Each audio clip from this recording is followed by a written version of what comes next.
Good morning, everyone. Welcome to our Finance Committee 2024 Budget Meeting number 3. I'd like to begin the meeting call to order. First, I'd like to read the land acknowledgement. As we gather today, I would respectfully acknowledge, on behalf of Council and the community, that the City of Pembroke resides on the unceded traditional territory of the Algonquin people.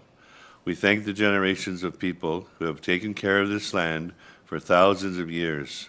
It is with this statement that we honor and respect the Algonquins on whose land we reside.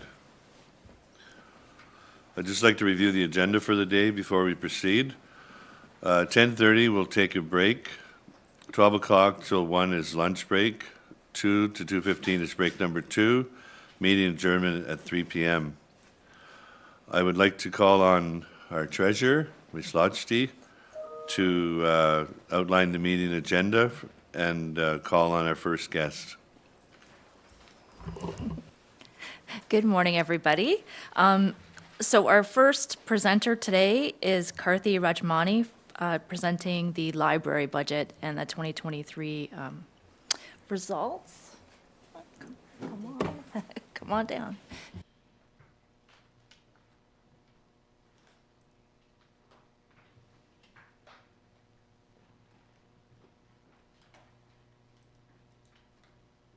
Good morning, everyone.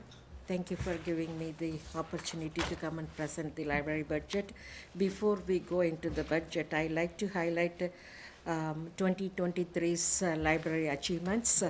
All of you must have received annual report from library, and awards are listed in the first page.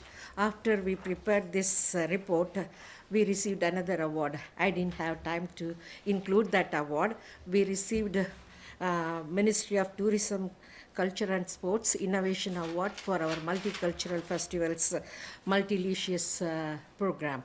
This Multilicious program ran for a month. It is a prelude to Multicultural Festival, and all the restaurants in local restaurants participated, promoting the world cuisine speciality of their restaurants, and this program is created aiming to create an exposure for the world cuisine in the community.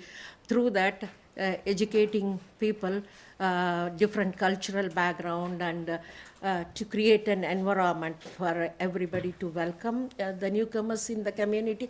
That's the focus for this festival as well. And you can see we received an Excellence in Tourism Recreation Award. Also, we received Ottawa Valley Tourist Association Event of the Year Award, and we also received 2023 CBC Canadian Music Classic Challenge. We received that award, and so many awards in 2023. Also, the highlight of 2023 is accreditation for the library recertification. For the accreditation, we got 99.4% accreditation for 100%. And 0.6 we lost it because of the building's nature, and otherwise we would have got it 100%. I was so proud of that, my staff and everybody involved in the accreditation process. And to give you overview, in Ontario there are 265 public libraries, and out of that only 36 libraries are accredited. We are one of it. So this is a proud moment for us when we received accreditation for the library. So in the next page, you can see the circulation statistics. I don't want to bore you guys with the numbers going on and on about the library. And you have received this report through Councillor Troy Purcell in one of your meetings. And just I wanted to highlight here in the value of the service we provided to the community. So it is highlighted here in one of the page number 17. So we provided $3,542,000 worth of the service to the community. We gave back. So whatever we receive in the budget, we did not waste one penny.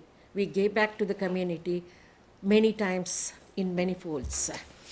Just wanted to give that idea how the library is working in the community. Library is the focal point and cultural hub. You all know about that. Many times I have been talking about that. And so library is an inclusive place, and we welcome everybody in the space, and it's a safe space for all the members of the community. Giving that introduction, I would like to go to the budget, and with the budget, I have given the budget notes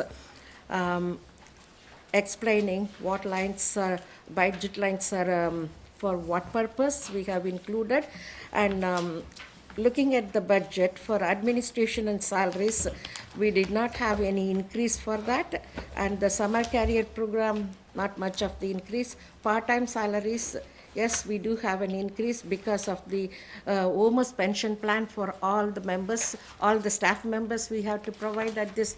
There is a change in the OMS pension plan, so we have to provide OMS for all the staff members. That's why there is an increase in that.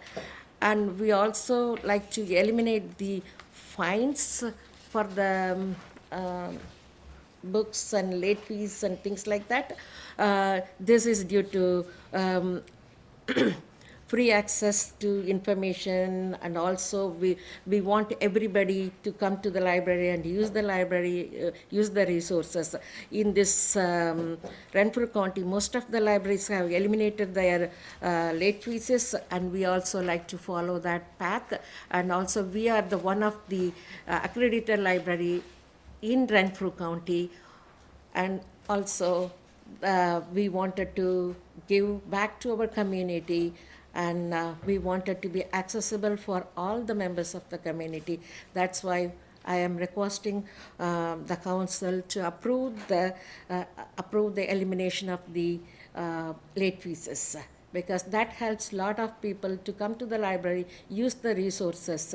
That will really help them. Because in case somebody has late fees, they are not coming to the library because we are behind them asking for the late fees, So if we eliminate that, that will take the burden off them, and they will be coming back and using the resources. Some people, they may not have computers at home, but if they have late fees for some materials, they don't want to come and use it, that we are depriving them from using the resources. I would recommend to eliminate the late fees for the library materials. And fundraising, we budgeted for $3,000. Usually we fundraise more than $3,000. Provision of service, there is a rise in provision of service. We all know the cost of everything increased. That's why the rise in the provision of service budget lines. Conference and training, again, conference is one of the best resource for the library staff to get knowledge about what is going on in the library world, and you can see the proof of the pudding in getting all these awards and achievements. I have given opportunity for all my staff to get the exposure and knowledge by attending the conference. So that's why there is an increase in that budget line. And next you come to the city admin services. There is a huge increase in that. We were budgeting for 2,000. This year we have to budget for 11,270 because city admin services cost increased. And then general maintenance, as you know, the cost of everything increased. General maintenance also increased for $3,000, and insurance budget line increased because again the cost of insurance increased. Material, we increased $10,000 for the book budget line. books are very, very expensive, and even when we calculated for the service dollar value, we have taken the minimum of the book price to give the service value. One hardcover copy of library bound or hardcover copy of the library books cost anywhere from $35 to $45, and large print is even higher price. It's $45 to $55. We have aged population in the community. We need to purchase a lot of large print materials because we provide homebound services.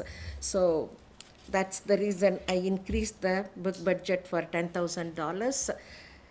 And also, audios and audiovisual materials increased $1,000, and office equipments and maintenance, I increased $1,000. And there is no increase in any other budget lines. And for the non-recurring, building improvement, we are requesting for $14,000, and out of that $14,000, we request $7,000 to transfer to reserve for the emergency contingencies. And for the multicultural festival, we are requesting $15,000 this year because the festival from 2 days to from 1 day to 2 days we extended last year, and the success. You all witnessed the success, and I don't have to talk about the success of the festival. So we are requesting $15,000 for that. Here I like to remind another thing. So last year we requested $10,000. We got $10,000 for the festival, but we fundraised $15,000. City gave $10,000, but we fundraised $15,000. So total $25,000 we had to spend in the festival for 2 days. So whatever city is going to give us, and we are going to fundraise equal amount by sponsorships. Because I have to thank all the sponsors, whoever was very supportive for this festival, including many councillors, and they were very supportive, and they have given the sponsorship, they have taken it and they promoted it. Thank you very much. This is my budget presentation. I hope the council approves the budget. Thank you very much, Karthi, and congratulations again on the another award. We're so proud of you and the staff and Friends of the Public Library. Any questions or comments for Karthi? Councillor Purcell? Thank you for your report, Karthi. I just wanted to make aware council in regards to negotiations that are currently taking place with Rancho Valley in regards to a new contract. So just that we haven't, come to a settlement in terms of that contract. So I just want to make sure that we understand that there could be impacts to the budget depending on what's negotiated with Rancho Valley. I have Mayor Gervais and then Councillor Giacono. Thank you, Mr. Chair. And so that was one of the questions, because I know that when I was on the board, we went through 2 different contracts. So that's makes it challenging, because although, because I know that as a city, we're going to provide a certain dollar amount, and then presumably the library has to live within its means. And if it negotiates something lesser with Laurentian Valley, you're going to have to deal with that, because we don't control your budget. We just simply do an allocation of certain funds. But to echo what the Deputy Mayor said, I just want to thank you for your presentation. And I know that your heart is on your sleeve, having been there for, I think it was 8 years. That certainly a big change when you became the CEO, and that the staff certainly appreciate and will work as hard as, or at least attempt to work as hard as you do, trying to do everything that you do for the library as well as the multicultural event. I do have some concerns in respect to the multicultural event and in terms of what council may do in terms of an allocation of funds, at least as it pertains to that. I know that we didn't approve funding for an Indigenous mural or that sort of funding. Diversity, equity, inclusion is extremely important, and so I'm concerned about that. But I also know that we as a city are trying to come to a balanced budget, as Councillor Giacono talks about, that we're not allowed to run a deficit, and this year is proving to be challenging. I am concerned. I know when I was there was often talk about other libraries going fine-free, and I certainly wasn't in favor of it then, and I'm not in favor of it now. This municipality has this term taken a very hard line in terms of user fees, making sure that they're up to date, making sure that they're appropriate and comparable to other municipalities, whether it's from the marina use or anything else. And so while we can't control what it is you may or may not do, we will control the dollar amount that is going to the library, and it's not intended to reflect the work that the library does, the great work that the library does, or the people that work in the library and the volunteers, because you have a big, you have a volunteer base in terms of the Friends of the Library and so forth, so it's not to reflect that. But when we see actions like that, and obviously that's a board decision at that level, being a separate board, being the Pembroke Public Library Board, and you may not be aware because I don't think everyone follows our council meetings, but we are attempting to secure user fees where appropriate so that it's not on the tax base as a whole, it's the individuals who are using certain services. And I think that's an accurate depiction of what it is that in some respects that we're doing. So I have concerns about that. I know I've raised before with this particular council in terms of an idea last term, which was for council to start charging rent. That is to say, the city charges rent to the library so as to ensure that a certain amount of capital is picked up that can in turn be called rental amounts, so that Laurentian Valley pays an appropriate share through the negotiation process, as opposed to articulating, no, this is capital, and Laurentian Valley says, no, we're not responsible for any capital in your building.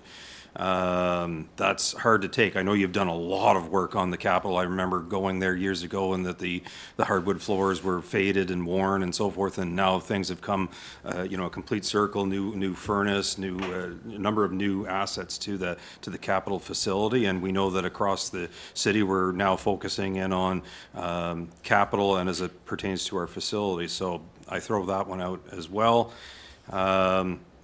So overall, I don't know necessarily in terms of the allocation that you're asking for. I don't know that I can necessarily support it, simply because of some concerns that I have. But again, I want to ensure that you understand by no means is this a reflection of your work. You continue to amaze and win awards and bring tourism to the area, bring attention to multiculturalism.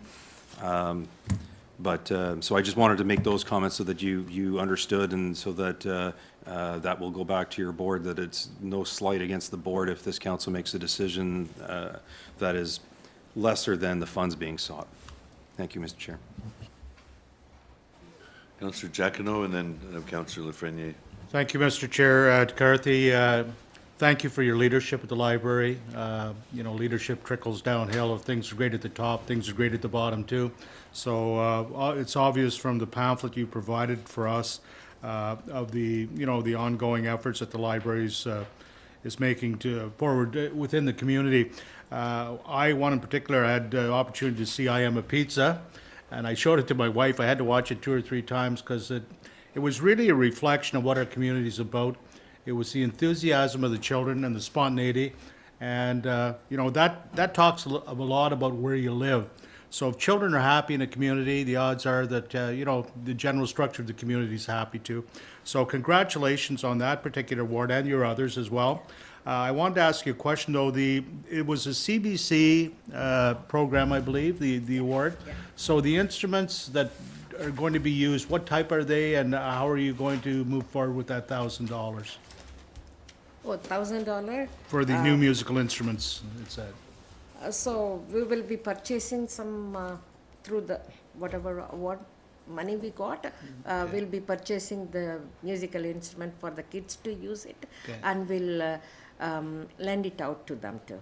Okay, so what type of an instrument are you purchasing? You can't buy too many great instruments for $1,000. A drum is $1,000. And we haven't decided anything on that yet because we haven't received the money. So once we receive the money, we'll decide on that. And we have some ukuleles right now to lend it out. Once we receive that, maybe we'll look into that. Thank you. Congratulations. Thank you. Thanks. Councillor Lafreniere? I can't say any more about the great things that you've brought to the library. I mean, the library's become so much more than just bricks and books. You know, it's a community hub. And you know, you always have people in the community that say, why do we need a library now? Everybody's got a computer, everybody's got a phone's got a computer. But, I mean, my granddaughter walks to the library with her class. I mean, it's still part of a community where you can go and it provides so much more, you know, and I mean, I could sit here all morning and talk about the benefits of especially your library, and I call it your library because you've really taken ownership of it, put your own personality into it, which is really wonderful. But that being said, we can't really approve your budget. That's, you know, today because of the outstanding issues with the contract with Laurentian Valley. Because when we look at those dollars, if we have to come forward with those extra dollars, you're talking, what, $112,000 extra. So I know in the past we've had to reduce services, which is unfortunate, but so at this point, yeah, I love what you're doing, but it's coming down to dollars and cents this budget, and so we're gonna have to wait until the negotiations, I believe, are complete with Laurentian Valley. Okay, but keep up the good work, and I mean, last year I told you the Multicultural Festival, you know, I would support more. I mean, that's a tourism, that's not just a library. Yeah. You know, that is part of our city and part of how we want to be shown to the rest of the world. Yeah. So I support that in the budget, no matter what happens. But yeah, we'll have to wait and see. So thank you, Karthi. Thank you. Keel? Thank you for your presentation, Karthi. I'm not going to relitigate all of the great and wonderful things that the library does. I think we do all agree with that. I am going to share the same concerns with the mayor about the fines. I think you know, it might be that the rest of the province is moving away from them, but I'm still not convinced about it. I think you know, I think it's, to be honest, it almost reminds me of the current curriculum where kids in schools can hand things in as late as they want, as long as it's before the end of the term. It's not teaching a sense of responsibility, and it's not teaching consequences. And so while I appreciate what you said, that, you know, people who have an outstanding fine might not come to the library, well, that's a consequence of you having been late and now having to pay a fine for it. So, I mean, last year that was $5,000 in fines, and that might seem like a drop in the bucket, but this year, as the mayor said, this is a struggle. I mean, my first budget last year, frankly, was a cakewalk compared to what we're going through this year. We've been asking, you know, I think every department to go find money. With the draft budget came out, and the first thing I did was email my department head and said, you need to find us some money. And then I think we had a motion for Parks and Rec to go find some money. So I think there's two things that I would say, and it does recognize that you're doing a great job, but we need all our departments, including the library, to go find some money. And I know you do. There's donations and whatnot. I know you do. I think I'm just going to say to you the same thing that I'm saying to literally every department head. We need to find more. So on that one, I would not support getting rid of the fines. I think that money is important, and I think more important than the money is the message it sends to people about personal responsibility. With respect to the Multicultural Festival, certainly I was a big supporter of it last year. My law office was proud to be one of your sponsors. I don't think it'll take much arm twisting to be a sponsor again this year. At the same time, sometimes with success, hopefully will become broader support. So I hope there will be more sponsors. So I'm not sure, and I'm not going to predict what this council is going to do with it, but you know, it's February, and I'd be out there looking for sponsors, and I think your stated goal of matching our funds with sponsors, I might suggest you might want to aim a little higher, and that's not to put you to work, Carthy. It's because I think your event is such a good success. I think you can and should aim higher than that. So. Thank you. Carthy, do you have any closing comments or anything? And thank you for listening and looking at the budget. And I can understand, I have watched other budget meetings and all that. Everybody's looking for money, and it's hard time for everyone. And we wish we have a money tree in the backyard to get money. I will grow 5 trees and bring some money, some money to the library, but that's not happening. I can understand the concern, and also we haven't completed our negotiation, and I completely understand your situation, and thank you for the support, and hopefully when the negotiation goes, and we will be in good terms with the budget. Thank you very much for giving me the opportunity. Thank you. I truly you, Carthy. appreciate it.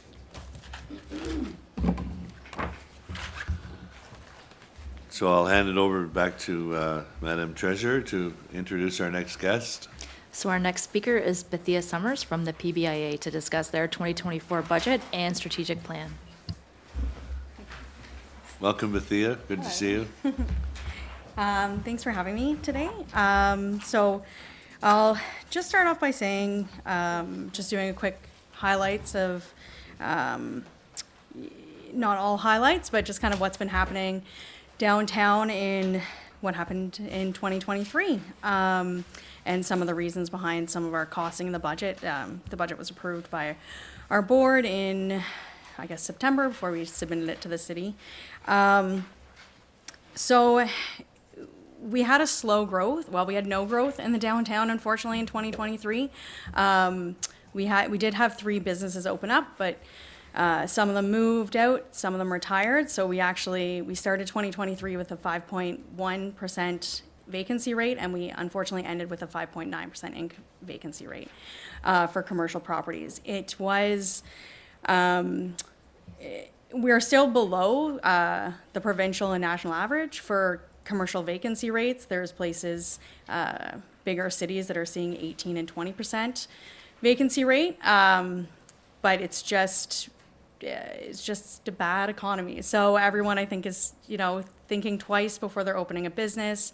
If they've had to borrow, interest rates are, as we all know, pretty high. So, I just want to stress again the importance of, not just to the council, but to anyone watching at home, shopping local, not just downtown, but staying, keeping the dollars in our community at large, because small businesses are really going to hurt in 2024, continue to struggle.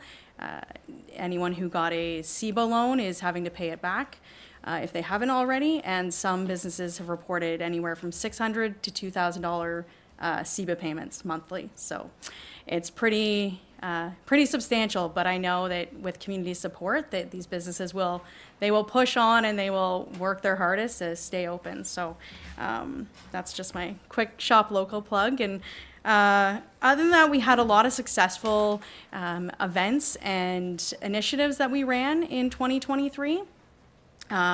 We did our Spend 50, Get 10, which puts, rewards people for shopping downtown, continue shopping. We did loyalty stamp cards through the summer. We had our Christmas tree draw, which is always a good shopping initiative, and was it helps us track how much money was spent. So we were able to say that there was over $250,000 of trackable spending done for the month, for the 6 weeks leading up to Christmas.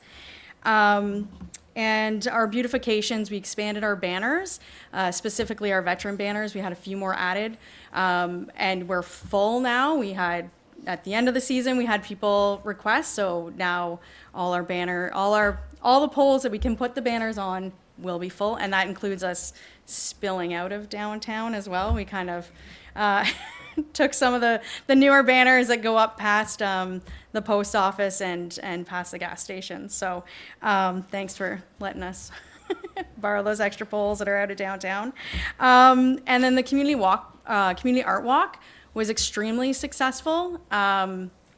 We had 34 pieces of art that were displayed throughout the downtown, and we will be kicking that off, getting sponsorships and getting things ready so that we can get the canvas and paints into people's hands earlier in the year this year, so that we can have an even more expansive art project throughout the downtown. And so for our budget, we did have a larger increase than normal. Unfortunately, some of the costs are out of our control, and just with inflation, we did try and cut costs where we could. So we were a staff of 1.5, and now we'll be our part-timer left in September, and we did not replace them, and we won't be replacing them for 2024. So we were able to cut some of the budget we were able to stay a little bit less of an increase by cutting some, payroll. And then we've been pretty good about getting our events to be almost like net zero or spend neutral events. So we'll get sponsorships, or there'll be some cost recovery measures so that we can offset the cost for our events. I did include a copy of our strategic plan. So this kicked off about mid-2022, and we've been plucking away at it. We did a 3-year strategic plan, so this year's really the push to get most of everything done. I'm not going to go through every detail, but you can see that it is it's not just about focusing on downtown, but creating, a community where people want to spend time and ultimately spend their money, but just help increase, just the community power of downtown and that. So we had the biggest increases that came out of us were insurance, which is dictated by the city because we're in insurance with you guys, and we're now paying. The city has been gracious enough to do our accounts payable and HR for the past 48 years at no charge, and this year we're starting to pay for it. So that's an extra cost that we understand because everyone's got to do cost recovery. So and we're grateful that that the city is still able to provide that service even at a fee. Because I did look around and I talked to other BIAs that do their own payroll and accounts payable, and we're still getting a good deal with the city. So those were the two biggest expenses and increases in our budget. So I'm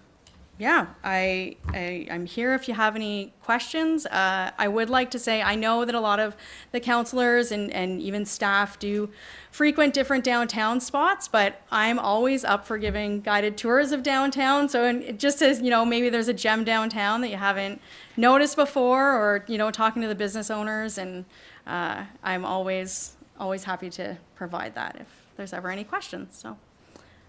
Councillor Keel? I came quicker than I thought it was going to. I was formulating a thought in my head, and I guess we'll get to the list. So looking through your strategic plan, I think it's absolutely amazing how much stuff that you already have in progress, the amount of stuff that you have completed. It wasn't an easy strategic plan. It was ambitious, and I think that's good. I don't mean that in a negative way at all. I think having a strong vision for our city and some ambitious goals is what keeps cities growing and moving and thriving. So when I look through that and I look at one of your things was Kiwanis walkway lighting. I've been asking myself. I haven't brought it to council, but I've been asking myself for many years. you know, is that not something that we can and that we should do, if not just for safety, but frankly, I think it would just look nice. And, you know, certainly we're not going to put that on the backs of the PBIA, but I wonder if there's some sort of, you know, poll sponsorship program or something that we could do, just working our way from one end of the Kiwanis Walkway to the other. The veteran banners, I could not be more proud that my grandfather joined that illustrious group this year with a picture from him when he was well, a teenager in Korea. So anybody looking for him, you might not recognize him, because I certainly didn't. But he did join that, and I think that's one of those local initiatives that really hits at the heart of people. And while it might not be big and splashy, its importance is rather huge. And you know, growing up as I did in a military community, I know all of us have deep respect for our veterans, and that small way of recognizing them really goes a long way. The art walk, what an amazing, absolutely amazing idea that was, and I think that was something that the PBIA took from one of the conferences that you attended. I'm assuming it's going again this year, and I can only imagine that with more lead time and whatnot, that it might be bigger and better than the first year. I mean, it was just that was really amazing. That was, you know, I wish we would have thought of it first, because that's probably an award-winning PBIA type project. And then the last thing I'll comment on is Shamrock Park. I know our operations department is currently looking at some works around that's Moffat Street, I believe. Certainly, I would. It's been a nice, quaint little park. I don't know what its original vision was, because I wasn't here, but certainly I see the PBIA making use of it. I mean, in the summer, you must have been running something, I think, on a weekly basis out of Shamrock Park, including the youth Market. youth market. So I think Shamrock Park may be deserving of a bit of love. I know you could use some electricity and maybe some water, and I wouldn't mind seeing maybe a little stage of some sort set up for people when they're playing their music and stuff like that. I think it's becoming a really strategic hub of the downtown, and so I certainly hope that we'll pay attention to that. Lots of great work. Thanks so much, Bethia. Thank you. Thank you. Any other comments? Councillor Giacono. Thank you, Mr. Chair. I also want to congratulate you. I was very impressed with art in the park. I mean, having been born and raised here, you know, it's reflective of the murals that are here as well. Shows that we're an art-focused community. And it just struck me when you're driving by, there it is. And if I was a tourist, I certainly would pull over and take a look, and perhaps go to Elrick's or the bakery across the street. So that's how it all begins. Congratulations on the many projects. Thank you. Mayor Survey, and then I have Councillor Lafreniere. Thank you, Mr. Chair. I was going to put forward a motion that the committee accept the Pembroke Business Improvement Area 2024 budget as presented. Seconder, Councillor Keel. Discussion? Those, okay, you'd like to comment now? Yeah, I will be supporting the motion, but I just wanted to say, Bethia, yeah, I mean, in my time on council, we have seen a complete transformation of the downtown. I mean, it started with, let's give some land to Algonquin College, and that started the spiral. And then we came up with a community improvement plan, and everybody bought onto that. So I have seen a complete transformation. So when we sit here and we listen to things like 5.9 increase in a vacancy rate, I understand we can control some things, but we cannot control the downturn in the economy. So in no way should that be interpreted as a slight against how you are managing the BIA or how our businesses are trying to thrive. So I hope that the other levels of government, or who knows what's going to fix this, but I know that a lot of your clientele in the downtown, they enjoy these niche boutiques and restaurants, and they're the ones that are hardest hit right now, because they're the younger generation that bought homes and interest rates are skyrocketing. So it's hitting your main clientele, the ones that go to the restaurants more often and that type of thing. But you know, I think with your leadership and with the drive that a lot of our downtown businesses have, and the support of the community, like you said, go downtown, continue to go downtown. You know, maybe it's not for an elaborate dinner, but go down for a light lunch or something like that. So I commend you for your work, and I certainly will not take the downturn, anything, you know, against you or anything the city's been doing, because it's the economy in general. So thank you. Thank you. If I, oh, go ahead, Bethia. I forgot to mention something, and it's not, I guess, it's not really, it's not, doesn't affect our budget, because we've already budgeted for the tourism, the visitors information office space for the year.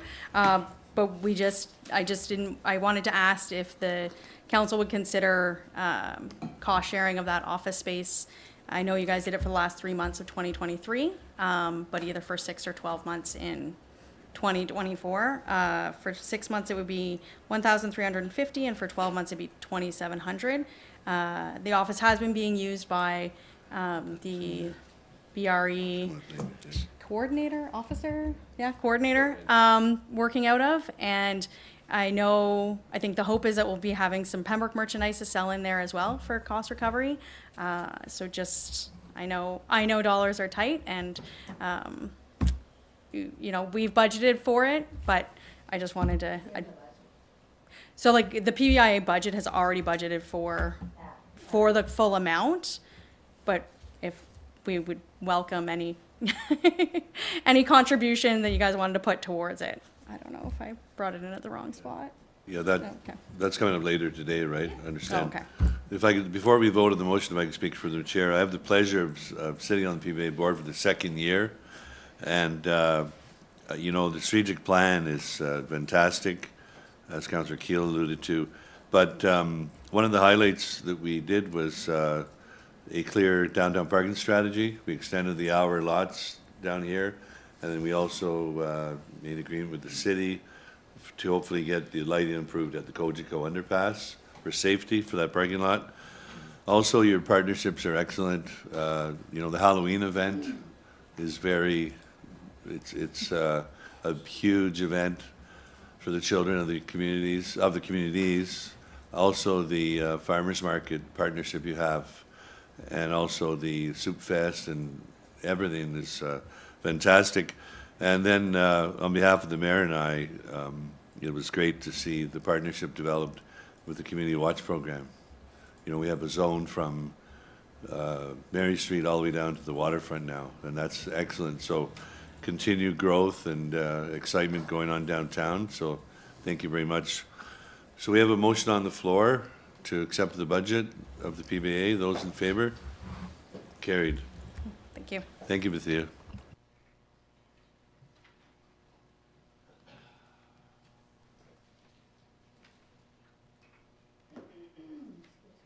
Yes? Mr. Chair, I'm just wondering if we're going to be returning to the library budget, because I recognize what Councillor Fernier is saying, but we need to pass a budget with Right. whatever the numbers are, and I'm just wondering if we're returning to it, because it might allow staff to, depending on which way we go with the budget, might allow staff to crunch some numbers that might assist us by the lunch break or something. Okay, so we can deal with the, yes, Madam Treasurer? So that is the front part of my presentation. The library, okay. So do you want to proceed then? Then we'll talk about that budget?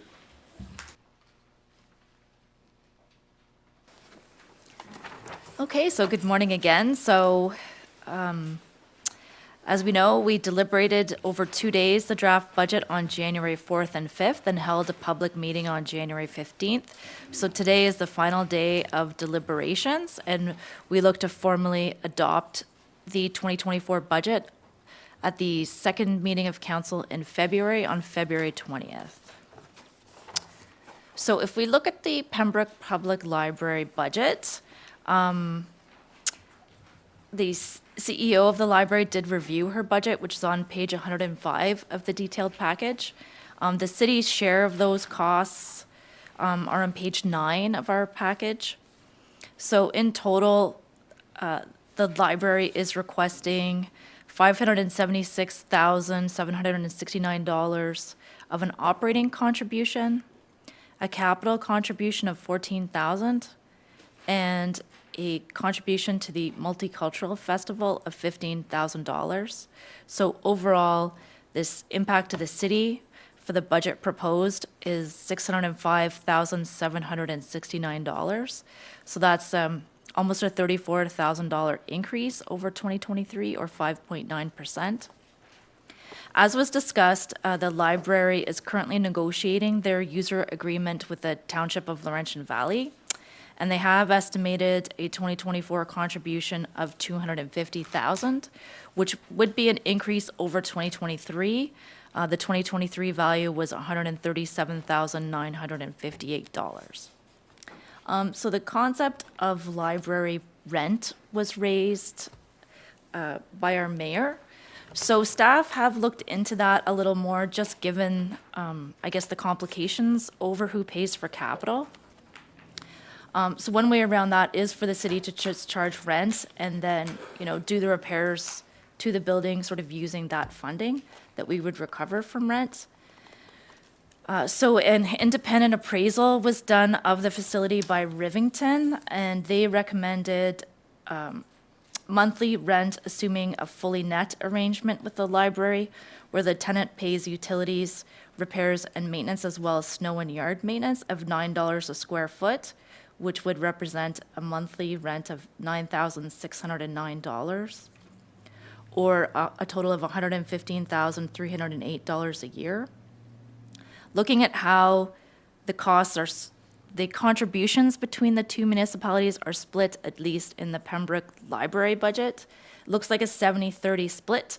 So that means that the city would pay roughly $80,715, and the Township of Laurentian Valley would pay $34,592 of that rent, assuming then that cost-sharing arrangement holds. So that's certainly, I guess, a consideration if we'd like to implement something like that and kind of formalize a lease agreement with the library as a way to sort of work around the whole who pays for capital concept. And that is all I have for this particular section. So I'll pass it back to you, Deputy Mayor. Thank you. Councillor Purcell, can you comment on the 250,000 contribution? You don't see it being that, do you? Since the negotiations are continuing, I don't think I'd really want to comment and negotiate against ourselves here. But, I mean, we've got some work to do. I know that when we presented the numbers with Laurentian Valley, they weren't pleased, and they're also looking at various different other options. Yes, Madam? Oh, so I did remember the other item I wanted to mention. So the library does have a contingency budget, and the current balance is $212,185. So certainly if there's unexpected changes in their budget, the board could consider using that contingency fund to help bridge the gap in 2024. Gervais? Thank you, Mr. Chair. And I totally agree with what Councillor Purcell is saying, that certainly the board is negotiating with Township of Laurentian Valley, and this city does not negotiate with the Township of Laurentian Valley. The Pembroke Library Board is at arm's length and is its own board. The reason for bringing it up with Madam Treasurer in terms of rent is that I know from two agreements with Laurentian Valley that unlike the current recreation agreement, anytime capital was discussed, and I know the Deputy Mayor knows this because we had discussions about it during the negotiations of at least the last one, is that, well, it's your facility, we're not paying for it, but we have a user agreement and we want to utilize the service that is the the cost of the library, but not the hard cost of what the building is. And so the concept is, okay, so if it can't be negotiated that way, the city owns the building, no different than the city might own lots of different buildings, and does own a lot of different buildings, and we have to pick up the cost of that. So it was a way of looking at it to say, okay, is there a different way of saying we're going to charge the library, and at the very least, it's an in and an out, as far as, I'm not an accountant, but it's an in and an out in the sense that the library gets charged the rent, and we are funding, you know, a percentage of it, if, and at worst case scenario, 100% of it. But at the very least, I would have thought that then, as part of the negotiating process, is to say to Laurentian Valley, we are now being charged rent by the city, which is an arm's length to the Pembroke Public Library Board, and so this is what our cost is. So when we're negotiating with you, know that this is a cost of us doing business. So that was the concept, to try and work towards fair to all ratepayers of the city of Pembroke, and to work at a process with Laurentian Valley and anyone else, any other municipality that doesn't want to run their own library, to enter into user agreements with the library. What I don't know, Mr. Chair, and I don't know if, so Madam Treasurer is giving us certain numbers and so forth as to what the rent would be and so forth. I don't know what that means in terms of the budget that's before us, in the sense that if this council wanted to look in a different direction in terms of charging rent and so forth, what does that look like that our contribution would be to the library, so that we don't throw this budget process off, being that it is the last day. So that I don't know, and I'll throw that one out there. Thank you. Go ahead. And then I have Councillor Purcell.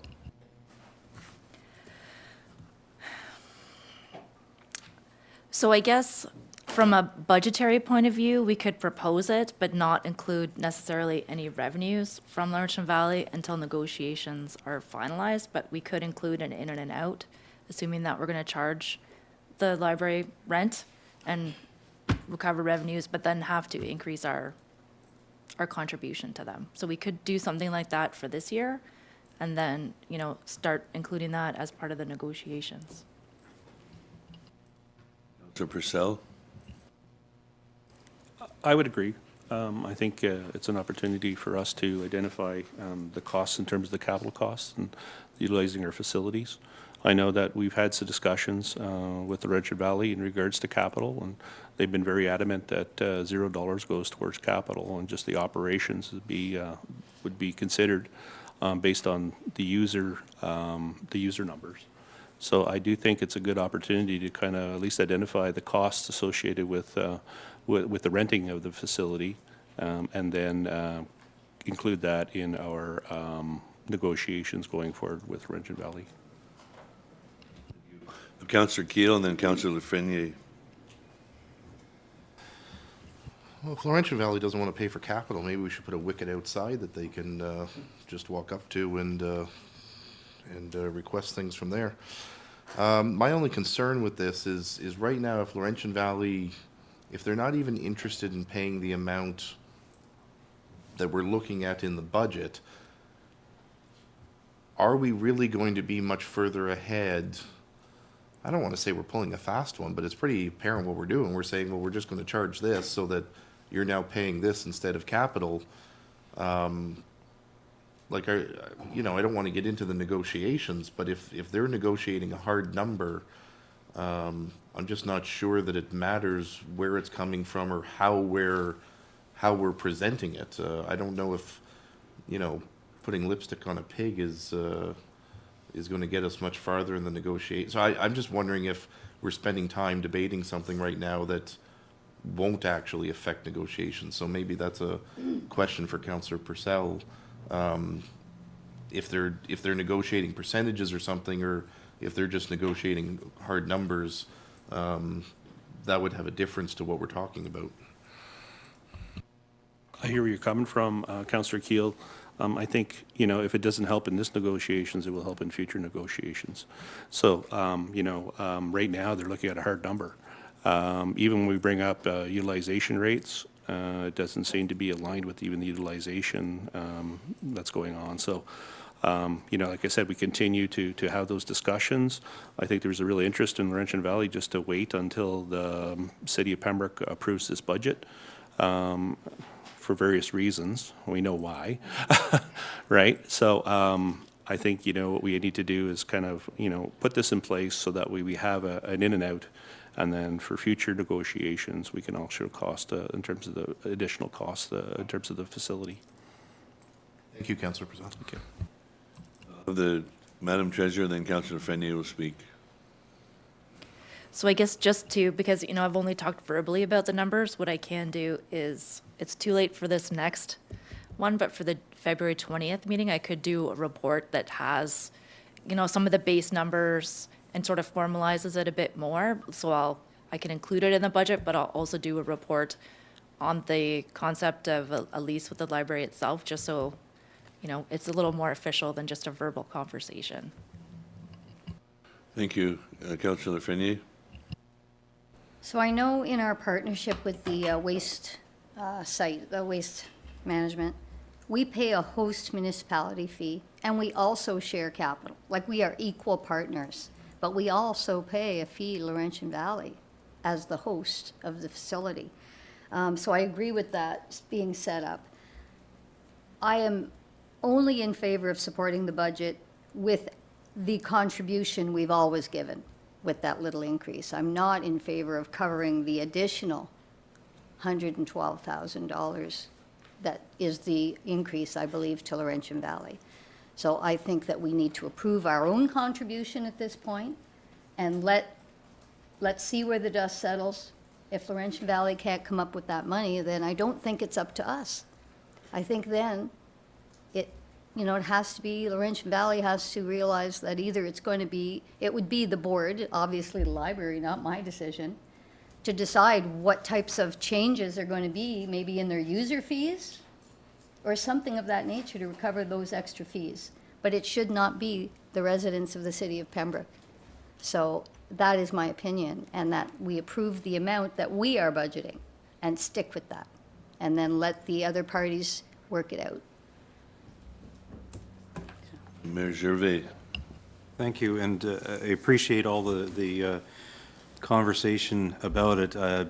Just for everyone's knowledge, 2 contracts ago, it was based upon usage, and so the CEO would do a diligent job of figuring out what is the usage in, I think, 4 different categories, whether it be use of computer equipment, whether it be use of books, whatever it happened to be, which was labor intensive, but I'm no longer on the board, but the 2 representatives certainly could comment. I believe that is still ongoing to know what is and it must be because of the comment that Councillor Purcell is making in terms of what is the usage from representatives of ratepayers of Laurentian Valley.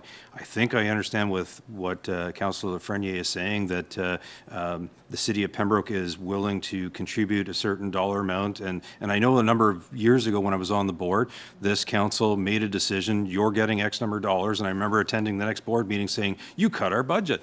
And that was not from the CEO, by the way. That was from another board member. And it was like, no, we didn't cut your budget. We are only in control over how many dollars we provide to you.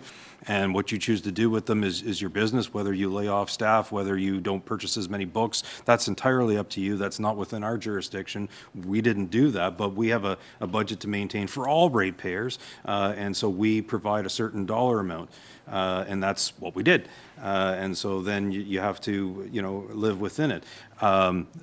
In terms of what Councillor Frenier said, one comment that I would make, and I did make it when the CEO was making the presentation, is this business of going fine-free. So rough math, it's around $10,000. So I certainly wouldn't be supporting the increase that's showing up on this screen, because I think 10,000 of it is achievable, that the library itself internally can do what it has to do to i.e. fines, to achieve those monies. I do see a number of the other increases that I take no issue with, because it's outside their control, no different than it's outside our control as a city, that, when you have increases to insurance costs or what's another line item?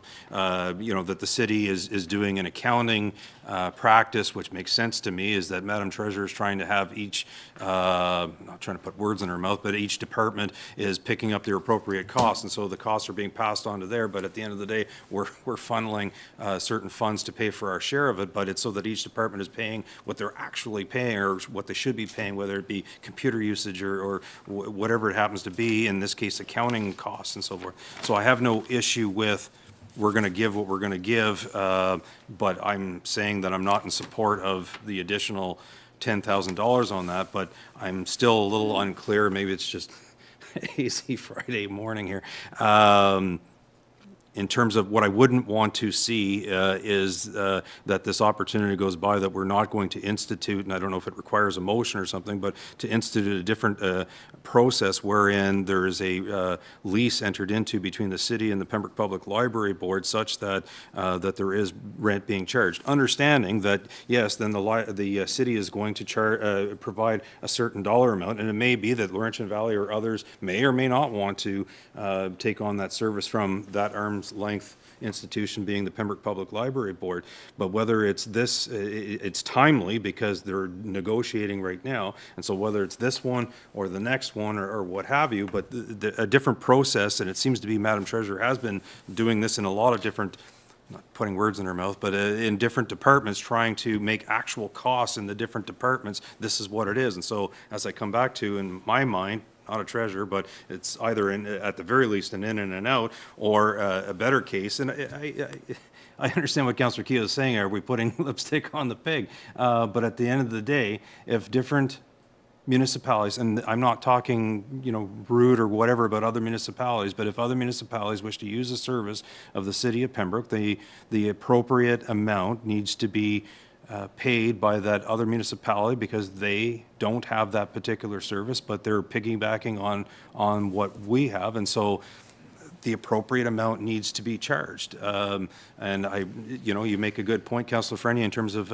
you know, the Waste Recovery Centre. It's to try and, it's not trying to penalize any other ratepayer. We must act as a total community, but one particular municipality can't be the one footing the bill for other things. It's just full cost recovery is what we did with water sewer. Full cost recovery. That's all we're looking for, is that it, you know, it levels it. And I understand the risk. This municipality in question might say, well, I'm going to Ottawa, or I'm going to go to Whitewater. I think has one or two miniature libraries or so. So they may go somewhere else, but I got to believe that the individuals that their driver's license says Pembroke, are going to continue to want to come to this library and not go off to Deep River or Petawawa or so forth. They're going to say, no, I want to go to Pembroke. I'm part of Pembroke. Well, then this is the arrangement. This is what it is. So, Councillor Frenier, and then we'll move along. Okay, go ahead.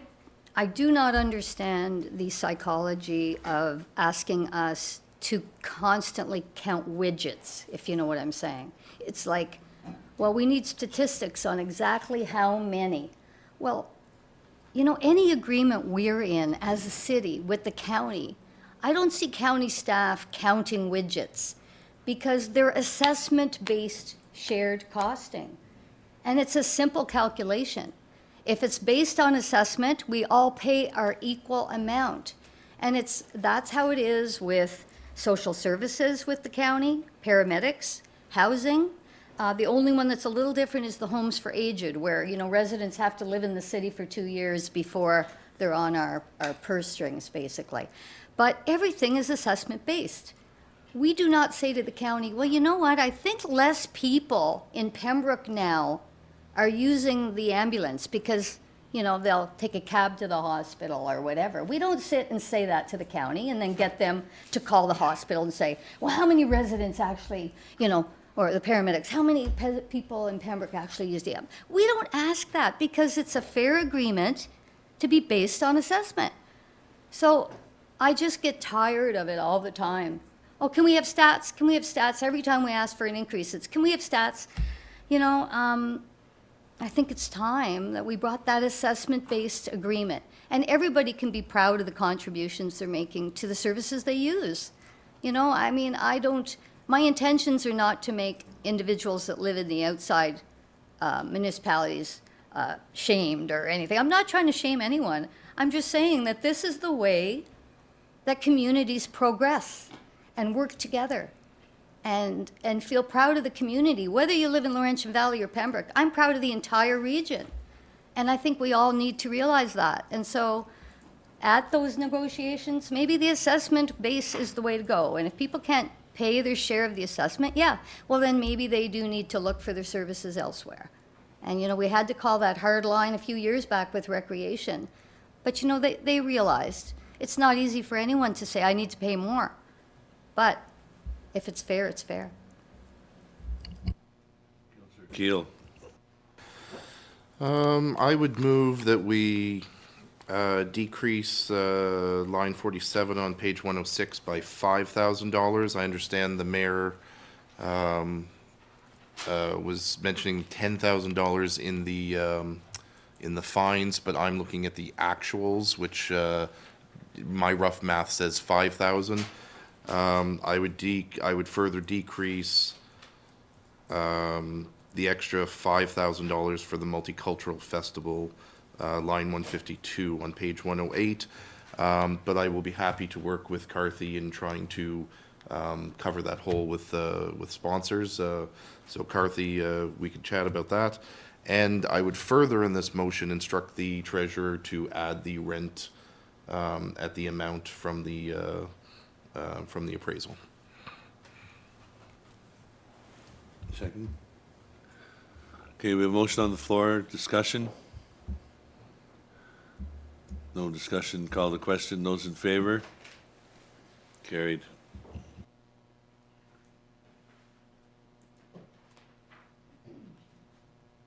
Next item, continue overview of current draft. We continue with our draft budget overview.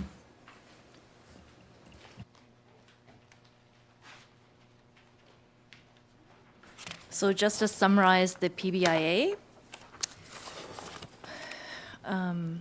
the levy requirement increased by 1.4%. Their tax rate will increase by 3.83%. And overall, the assessment did drop in the PBIA area. So the increase of the annual charge based on a $200,000 assessment is $89 and, oh, sorry. I didn't update that one. Should be $53.64.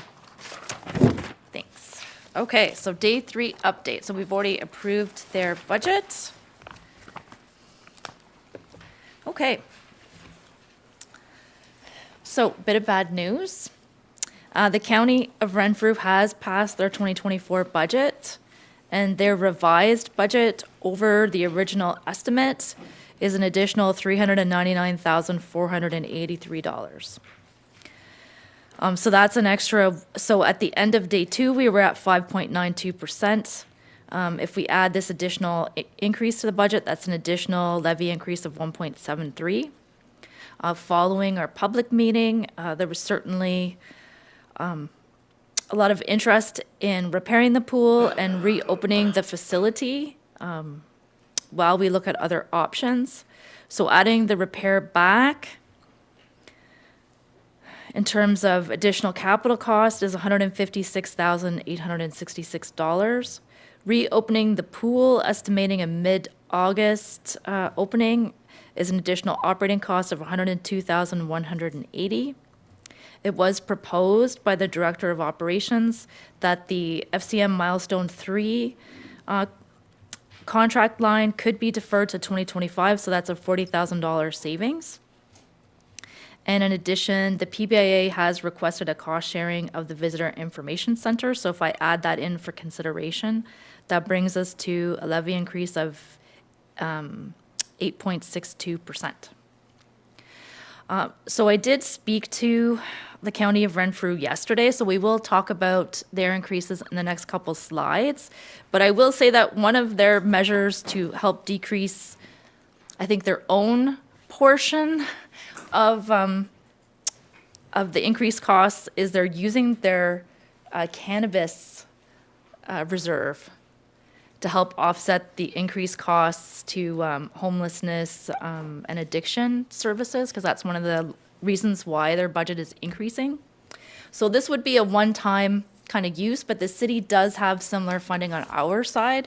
So if we wanted to sort of reduce our cost of county services for this year, currently we have a cannabis reserve that we can only use for cannabis-related costs for the municipality of $40,000. So if we were to add that into our budget, that would drop us by 1.7% levy increase. And the other item that's come to my attention from the CAO is that we do have a draft lease agreement from the OPP. So the 2024 rent for the OPP would be $87,288.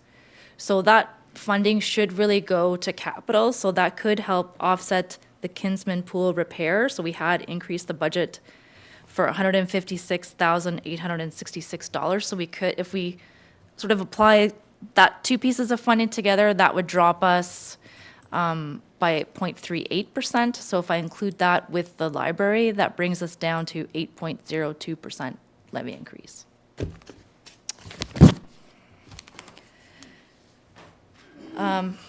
So on the next slide, we talk a little bit about what part of this, because it is a pretty substantial increase, and what part do we control and what part do we have no control over.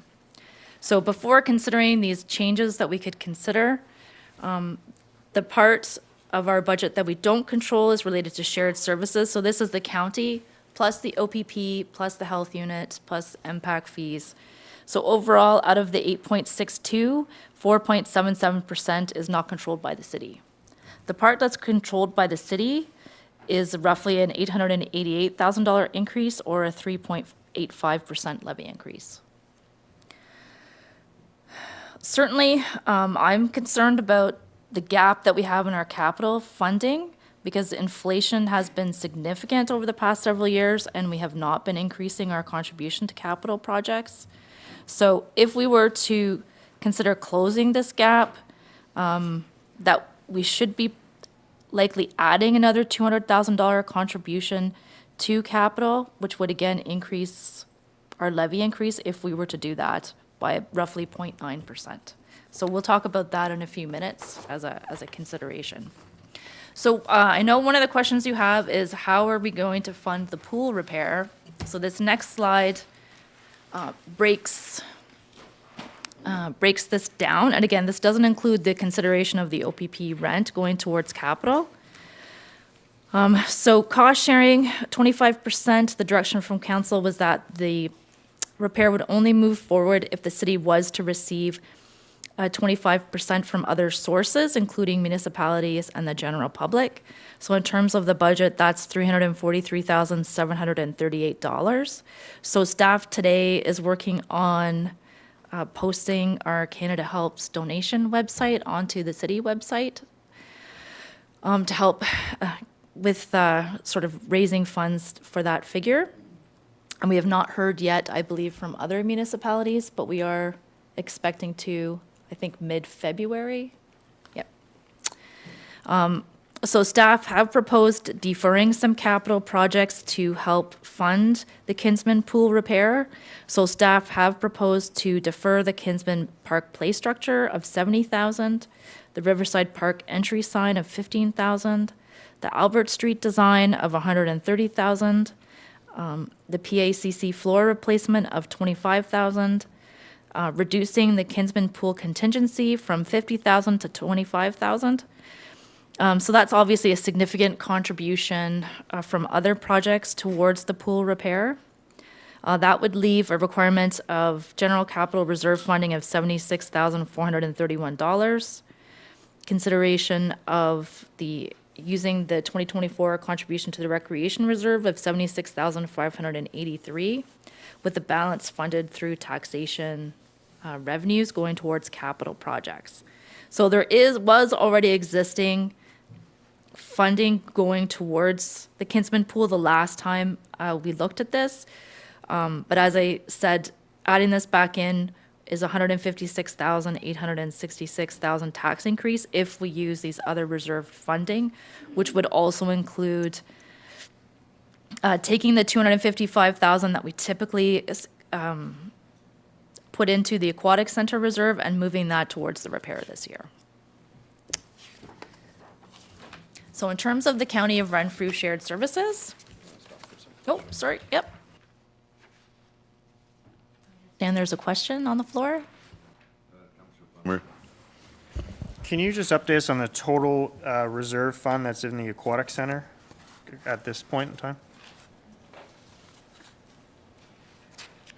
So it is estimated at the end of next year, including these changes, the aquatic center would have roughly $1 million in it, assuming we're going to transfer the COVID contingency over to the aquatic center as was previously discussed.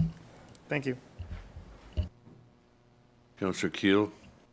Is there a reason we aren't looking further into using more of the aquatic reserve? So I guess this goes kind of into, are we going to be closing the gap in capital or not? Because there is a gap, and at least this 156,000 is a small step towards closing it. So if we reduce that number, then again, we're just increasing the gap between how much we're contributing and how much we should be contributing if we want to continue the same level of capital work that we have done in the past, which, as we know, is insufficient right now.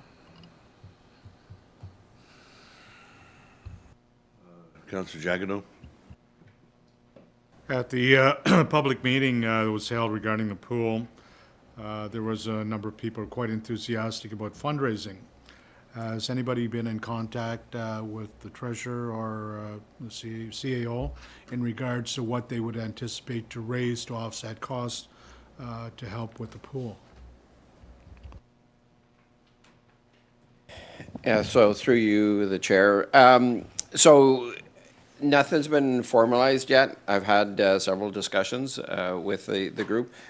So they're still aiming at, in regards to having between the municipality and the general public, hitting that target of 25% contributions. But there is a meeting scheduled for next Thursday, I believe, so I'll get more details after that meeting. The reason I'm asking, Mr. Chair, perhaps there could be a larger goal assessed towards them to raise the funds, you know, to so there'd be less impact on everybody. I mean, they seemed enthusiastic, and they're looking at different sources. So perhaps the funds that we're looking at raising are perhaps out of focus. Maybe they could be larger if they agree. If I could ask a question through the chair to the CEO and Mr. or Mr. DeRoche. We've discussed there's a Trillium grant out there for capital for up to 200,000. I know we can't put it in here because you might not get it, but are there any plans to apply for that, or? So through the chair, yes. So we are looking at the Trillium Foundation grant right now. We're looking to see if there'll actually be a fit with this particular project. I know in speaking with the Trillium Foundation, it's a highly competitive program. So we're looking at, you know, is it best suited for this project, or is it best suited for another project in the city? Thank you. Thank you. Mayor Gervais. Thank you, Mr. Chair. Question for, so first up, in terms of the 25%, I hear what Councillor Jacquino is saying, but I would believe that the 25% is a substantial goal for them to achieve, I think. And I know that the correspondence already went out to the various, I'll call them stakeholders, after the last meeting of council. A question for the treasurer, so that I can wrap my head around this one. And I understand what you're talking about in terms of the closing the funding gap in terms of capital. And I take it then that you're saying that because the aquatic center reserve is intended to do a capital project, which is to replace or do something in terms of an aquatics center. In terms of the reserve regarding the transit, is that a capital reserve, or is that just a reserve, in which case it wouldn't affect the spread on the capital, but at the same time secure funds to try and address the taxation revenue shortfall of 156,000? So I guess it's the same concept. If we use any reserve to help fund the 156,000, then that means we're not increasing our contribution to capital to help close the gap. So that's just putting further pressure on future budget years. So I do have a few slides to talk about that in a few minutes. Councillor Frenier? I believe with the police building money coming in, we're probably sitting at about, what, 7.9% right now, I think. I think that's kind of roughly what I'm thinking.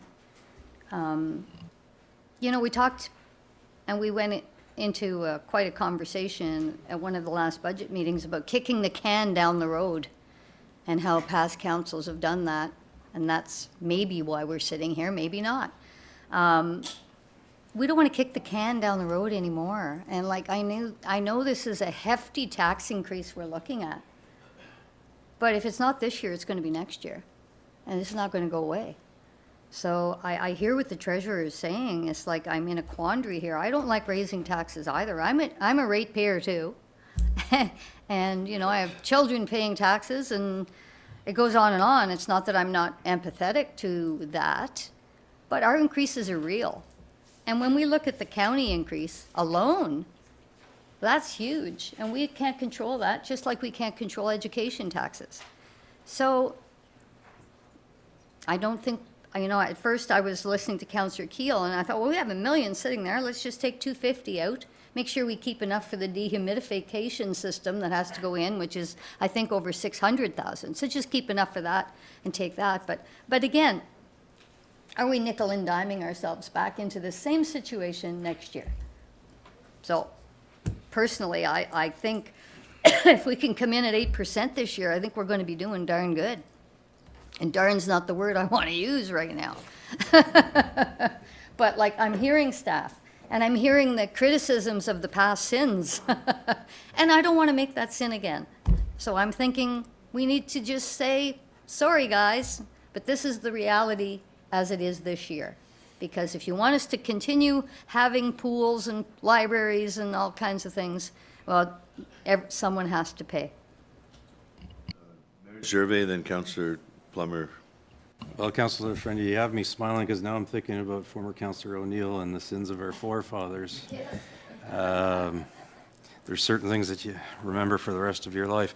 I guess the reason why I was asking, because you also have general capital reserve at 76,000 and change. And this council knows historically that we try our best to budget for certain projects, sometimes, whether you can call it COVID, you can call it whatever you want, sometimes it doesn't come in at the amount that we hope that it would come in, and we always look to the general capital reserve that historically was set up utilizing funds coming out of surpluses. Previous to that, so if you want to talk about sins of the forefathers or whatever, previous to that, I recall that, oh, we have extra money, let's do another project. And it's like, no, let's put it in the general capital reserve. And I guess, and if need be, I'll throw a motion forward at some point. Instead of using a general capital reserve, or instead of doing certain things like that, we have a transit reserve with a 6 to 9% increase is the last report that came to this council. And so I'd rather see it going towards this Kingsman pool, having received countless emails and so forth, rather than tapping that general capital reserve and having Mr. Lewis pull his hair out trying to figure out how we're going to put forward different projects that we do in terms of roads and so forth. So. Is that your motion, to use all the transit reserve to put towards the pool? Thank you, Mr. Chair. So I've never said, in terms of the transit reserve, to tap it. I've always said that there needs to be some sort of transit solution. I've yet to hear what the transit solution is that doesn't involve a bunch of electric buses driving around the city. I've said before, maybe it's taxi chits. To the credit of Councillor Keel, it was revisiting the I'll give you credit in terms of the taxi bylaw and tweak it. In fact, I had a conversation with a fellow yesterday saying you could use the handy bus. The taxi bylaw's been tweaked. There's different avenues available to you, because he kept talking about going mall to mall. But in any event, so that's not what so to move this day along, instead of using the general capital reserve at a tune of 76,431, to have the transit reserve used to that same amount. In other words, we're swapping out reserves, but I have a rationale for that. That would be my. Just point of information, at the next council meeting, there's a report on transit from the treasurer based upon the meeting that we had with North Grenville at Roma for a full transit 3-year pilot project solution. Are you second? Yes, Councilor Plummer? Yeah, I'll second the motion. Okay, so we have a motion on the floor. I'm going to ask Councillor Giacono to take the chair so I can speak to this motion.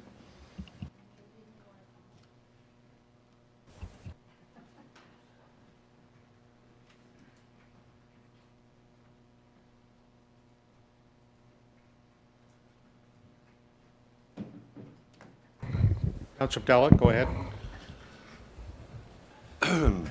So the last council, their strategic plan was to implement a transit system or look into it. Then we did a feasibility study. So for the last 3 years, we did the feasibility study. The goal was always to do the pilot project. So we talked about electric vehicles and different items. So at Roma, we had a kind of CEO and I had a meeting with North Grenville, who just did a transit system, 3-year pilot, and they do the handy bus and the transit together, on-demand system. So the treasurer is coming with the report on Tuesday night's meeting with a proposal for a 3-year pilot project for transit, based for next year's budget, and $289,000 of that is from the reserve for the transit. So if that is used for the pool, this will put the kibosh basically on this 3-year proposal. We owe it to the residents of Pembroke, the stakeholders, the residents, who I've spoken to personally, who we've all spoken to, the college, mental health, the hospital, the seniors community. Councillor Fenny and I were on the Seniors Advisory Committee. The number one challenge was transit. I got a call from an educator from one of the local high schools a few weeks ago. The co-op students can't take taxis anymore because they don't have $5 million liability. She was looking for a solution, so I updated her on the system. So the school board contact has also commented that they might consider using transit. So to take the money from the transit and put it towards the pool is not prudent. It doesn't make good strategic planning. We owe it to the citizens to present this to council Tuesday night, and council can decide what we want to do. Transit would be a game changer for the community.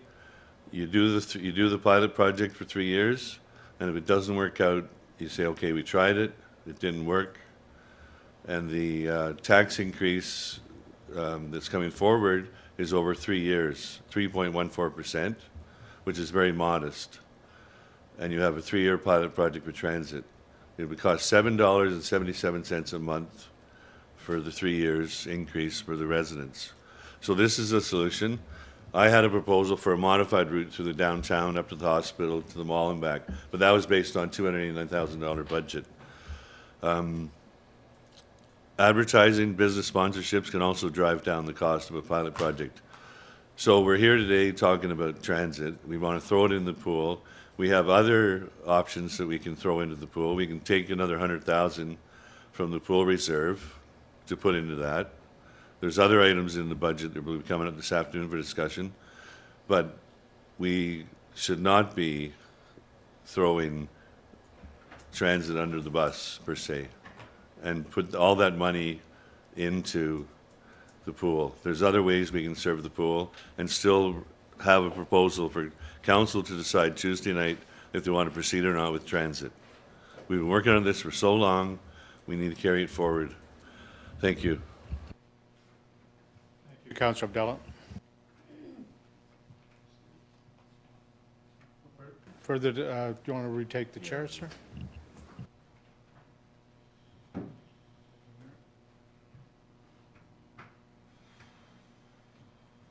Okay, Councillor Keel. I'm definitely not going to support this motion. During the last election, going door to door, there were a lot of people talking about transit, and it was the elderly community. It was the low-income community that doesn't have access to vehicles or whatnot.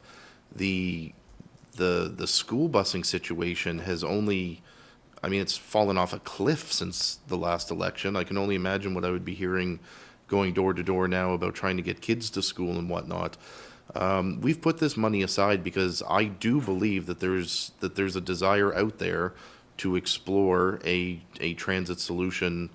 And I do hear what the mayor's saying. There's many ways to tackle it. But obviously having a busing system would be the largest way of tackling it. I can understand why the mayor would rather dip into the transit fund. He's been against this from the beginning. He's voted against it every single chance he's had. So that's not a surprise to me. But at the end of the day, I mean, we're talking, and I say this with respect because I mean we've all gotten yelled at by pool users lately, but we're talking about getting citizens out of their house to doctor's appointments, grocery shopping. These are necessities. The pool, and I'm going to say this even in light of us being accused of wanting children to drown, a public pool is not a necessity under any circumstance. You know, you can teach kids to swim in a lake or a river. You can teach kids to swim at your neighbors or your friend's backyard pool. But giving people the ability to leave their home and go to the drugstore, go to the grocery store, go to their doctor's appointments, kids going to school, those are necessities. So, you know, I'm not, I'm not saying I'm in favor of the plan that the deputy mayor just put out, but Deputy Mayor, I'm saying that because we haven't seen the specifics of the plan yet, and I think we'll see that next on Tuesday. But for the time being, I'm not prepared to sacrifice a very large and strategic proposition that is a transit system in favor of the pool. I don't think the two equate. I think they're both very important to members in this community, but I'm not prepared to sacrifice one for the other at this point. Councillor Purcell, then Councillor Lafreniere. Thank you, Chair. I echo the comments of Councillor Keel. I think it's important that we continue to move forward with the transit options. Looking forward to the debate and hearing a little bit more about some of the solutions that are being proposed. It's about time that we start looking at, those critical activities in terms of critical resources that are needed for individuals to get to and from employment, to get to and from, various different appointments and school. There's definitely a gap, and I think there's an opportunity just to kind of look at, with various different partners such as, the Handy Bus or Care4. There's got to be a way that we can kind of partner to look at, providing transit options that are reasonable within the city. Will it service, every location? More than likely not, but I think, if we can kind of look at, those tweaks and having it kind of an on-demand type of system, I think it'd be very well, really well utilized and much appreciated. So I'm not in favor of utilizing those reserves dollars for that purpose. I echo what I kind of commented at previous various different, budget meetings is that, this year, council staff, we really need to start looking at, our core services, really identifying opportunities for efficiencies. I know that I received some efficiency reports and I appreciate that. But there's opportunities that we have to really kind of dig deep and really find, opportunities to save dollars that we can reallocate Not so much, save those dollars, but we could reallocate those dollars to capital. So, because we have some significant expenses that are coming up. We still have to address the shortfalls in terms of the dollars of capital expenses to our PMC, our PCC, various different buildings. There's significant investments that are need to keep those in repair. So we can't be depleting our reserves or even just the shell game in terms of moving reserve money around. That doesn't cut it. But those dollars were put away for transit. And I think that we need to continue, at least, identify and hear what's got to be proposed through the treasurer at our next meeting. So, thank you. Lafreniere, then Councillor Giacono. So, I'm not 100% sure what transit would look like in the city, but I'm not necessarily against it or supporting it yet. So I'm still waiting. The jury is still out, as they say. So I am not in favor of taking the money either.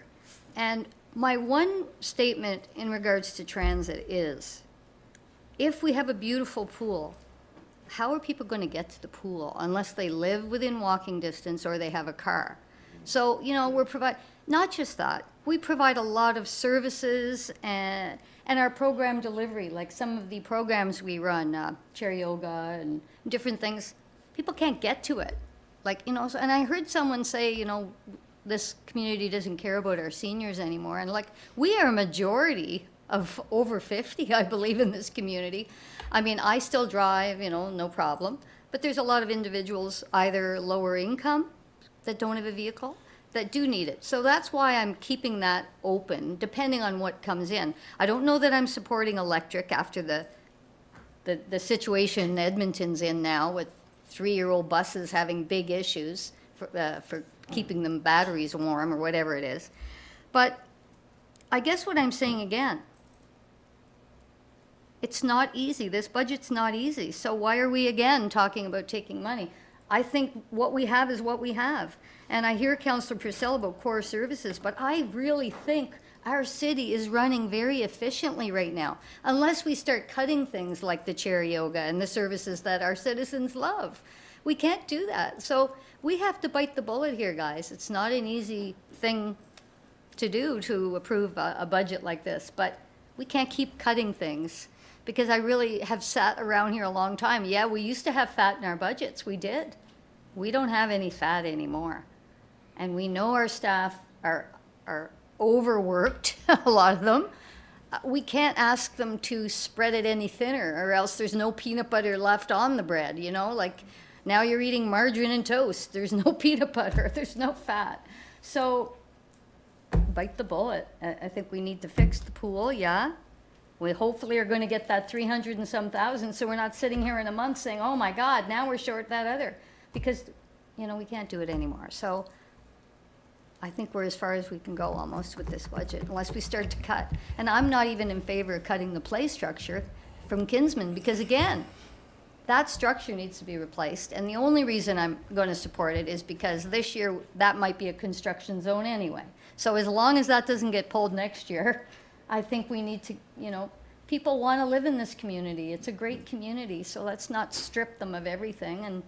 And I guess the homeowners have to be the ones that pay, unfortunately, to maintain their lifestyle. Okay, we're going to have Councillor Giacono, Purcell, and Jeremy, then we'll call the vote. Mr. Chair, members of council, we have a decision to make. It's a toughie, and I mean, we've heard from the treasurer, we just keep, when you look at that graph, expenses keep going up and we're not keeping pace. So what we're doing initially, we're trying to repair the buildings we have. Our inventory is what exists now. We have a pool. We need to fix it. We've got a PMC. We don't have to build one, it's there. We either got to fix it or do something with it, or else we're back into the big capital projects again. We're looking at a new project that does not exist, that perhaps, and I mean, I'm not against transit, I'm not against it. But I'm just saying, we have to focus on what we have right now, not what may be here in 3 or 4 years. I mean, there are other, we do have a handy bus, which is providing a particular service. We have pharmacies that have free delivery for people, seniors to their homes, you know. I use it. I can't always get there. We have to deal with what we have to repair now. And if we have the funding to repair those projects, then let's do it. We can't anticipate what's coming in the future when we've got major infrastructure problems on buildings that we have. And we heard it from the public, you know, they want the pool. We've heard it from physicians that were there. They came here because of that pool. And I mean, we're all talked about doctors during the election, shortage of doctors. We're all going to get doctors. Well, there's something that brought a couple of doctors and maybe many doctors to the community. And people scoff at that, but there was a doctor that got up and spoke, you know, on behalf of what drew her to this community. I don't know whether a transit service may have drawn her here, but I know a pool did. So we have to decide what we're going to do. We don't have endless numbers of dollars to fix everything. So I would be in favor of removing that transit funding and deal with the problems we're faced with now. Okay. Mayor Gervais. Oh, Councillor Purcell, sorry. Just, it was Then just a Mayor comment Gervais. to build upon what Councillor Laferniere stated. I don't know, everybody took notice in regards to our public meeting, but there was no individuals west of Trafalgar Road that presented. And the reason is because they don't have the same access to the facility. So a lot of the individuals that got up and spoke were residents of the east end of Pembroke. Not one residence past Trafalgar Road spoke that evening. So just consider that, and there's reasons why. And the reason is because it's difficult to get to, right? And it's, I think we just got to keep that in mind. Mayor Gervais, then Councillor Frenier.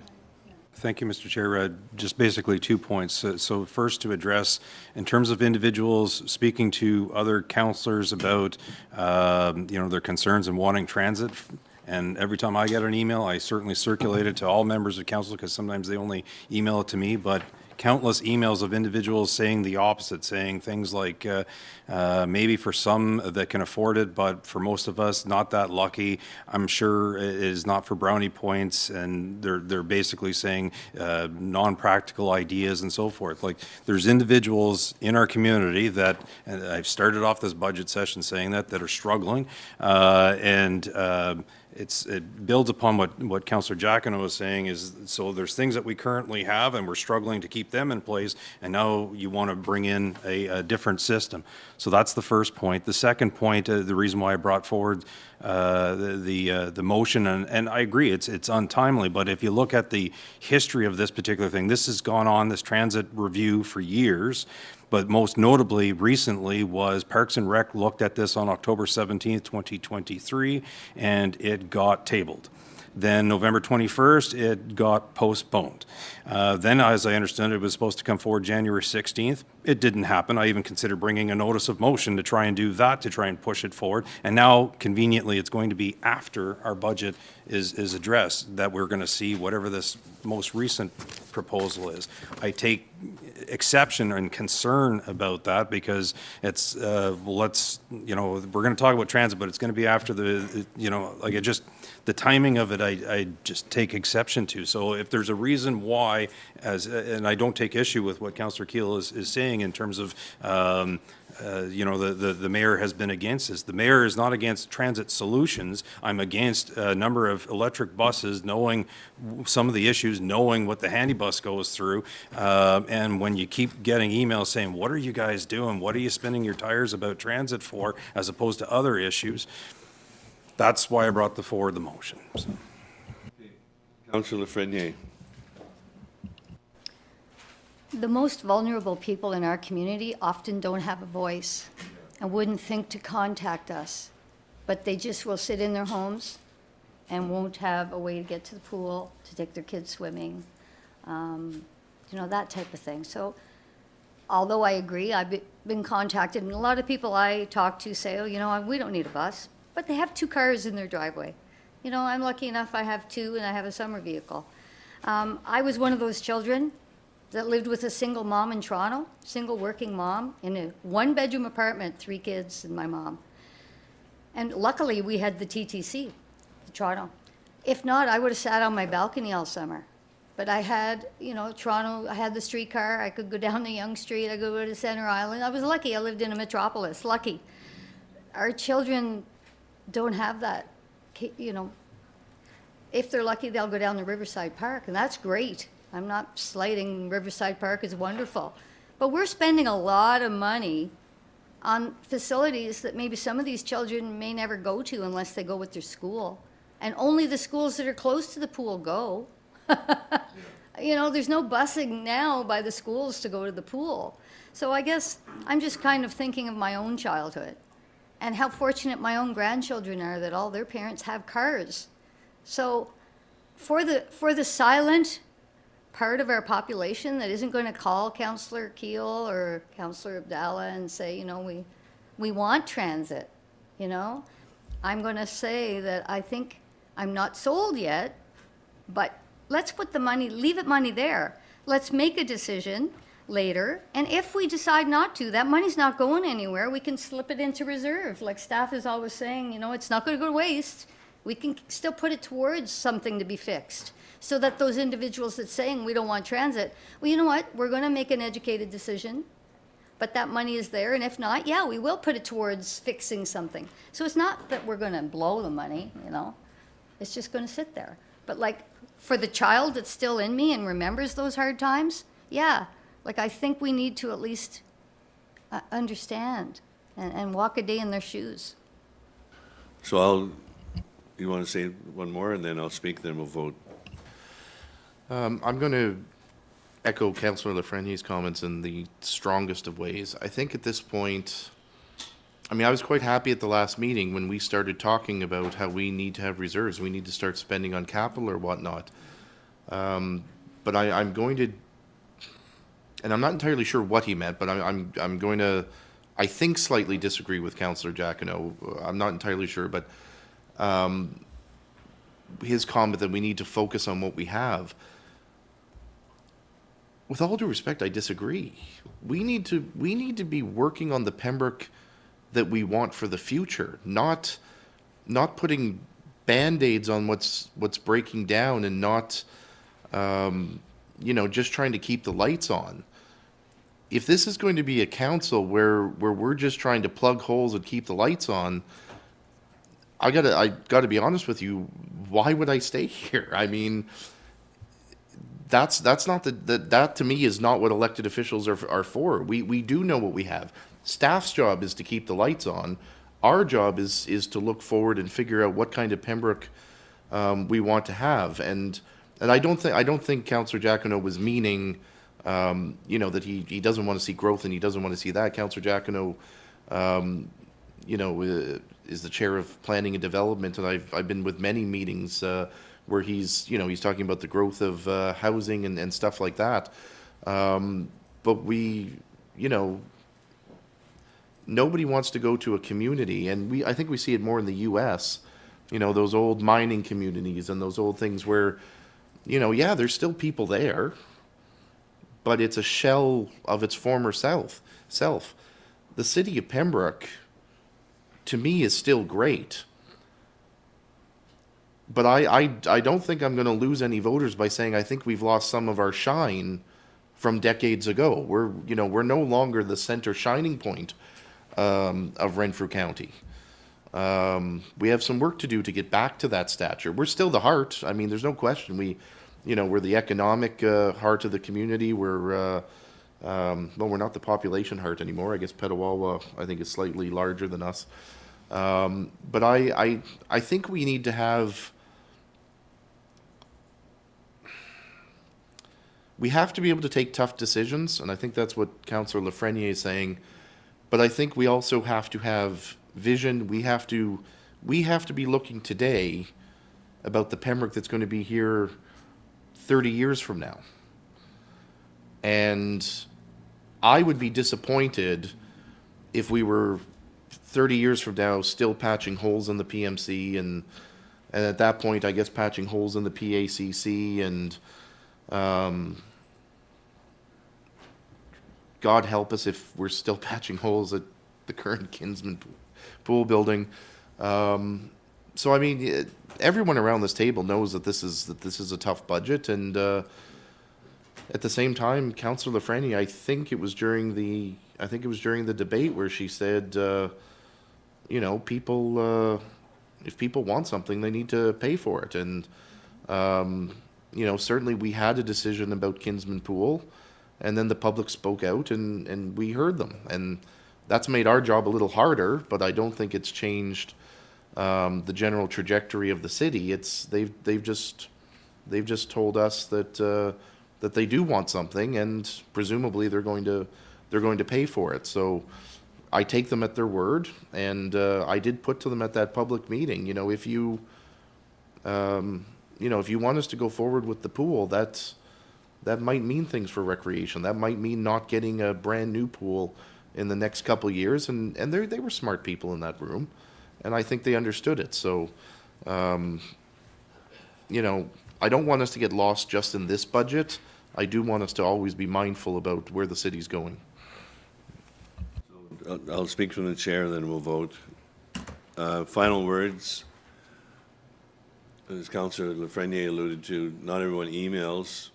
You know, we go to the community garden, and a gentleman comes up to me who's on a fixed income.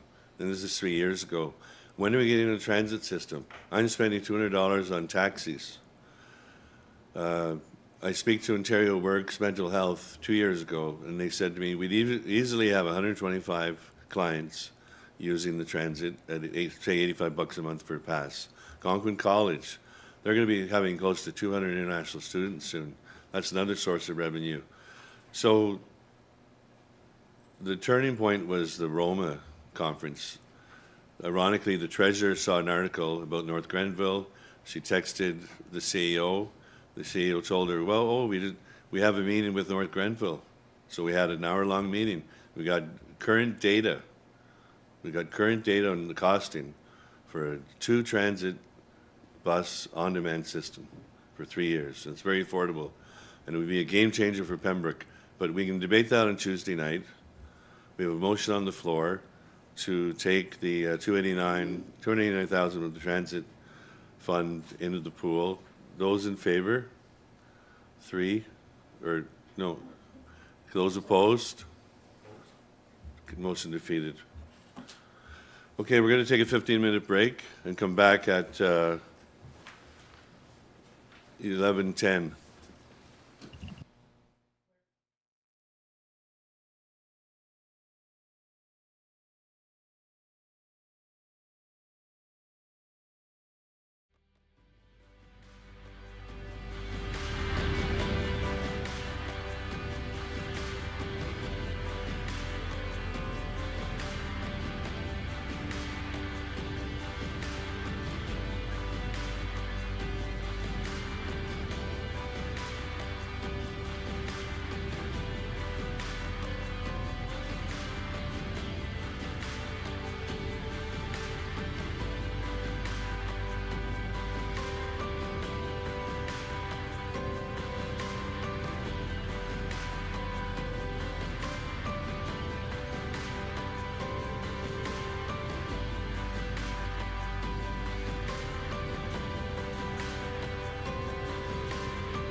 Welcome back to our budget meeting number 3 with the City of Pembroke. And I'll turn it over back to our treasurer. So at this point, I guess the question, to the floor is there any other questions or comments related to the Kinsman Pool repair, or can I move to the next section? Mr. Plummer? I don't want to belabor it too much, and hopefully it doesn't go around the table 4 times, but just for simple accounting measures, I think we do have $1 million in the aquatic reserve, understanding that we're looking at rating the general capital reserve and the recreation reserve. We're just moving reserves, so we're actually not changing anything in taxation rate. So I think it's more of a housekeeping thing. If we're going to spend money on the pool, it should come from the aquatic center. So if you add those 2 reserves up, that's $153,014, which are $153,014. I would like to basically move that amount, add that to the aquatic center reserve contribution, and then leaving the other 2 reserves intact. And that would be my motion. Councillor Keel? Second. Councillor Frenier? So could you just repeat that? I'm looking while you're talking. Sure. So if you're on the seat that says Kinsman Pool Repair Source Funding, there's 2 reserves we're basically tapping, well, actually 3 reserves. We're tapping the Aquatic Reserve, the General Capital Reserve, and the Recreation Reserve for 2024.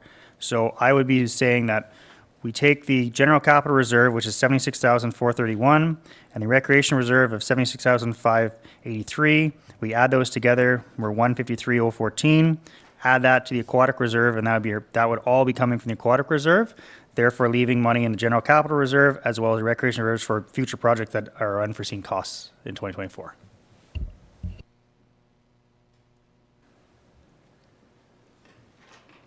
Comments? Yes, Councillor Frenier? Thank you. So if we return those monies back to the capital reserves, which I believe is what you're saying, and not use it to fix the pool, where will we get the other money to fix the pool? We're increasing the Aquatic Reserve. So what we're doing is just moving from which bank account we're using. We're calling from 3 different bank accounts. We're calling from our reserve capital, our recreation reserve.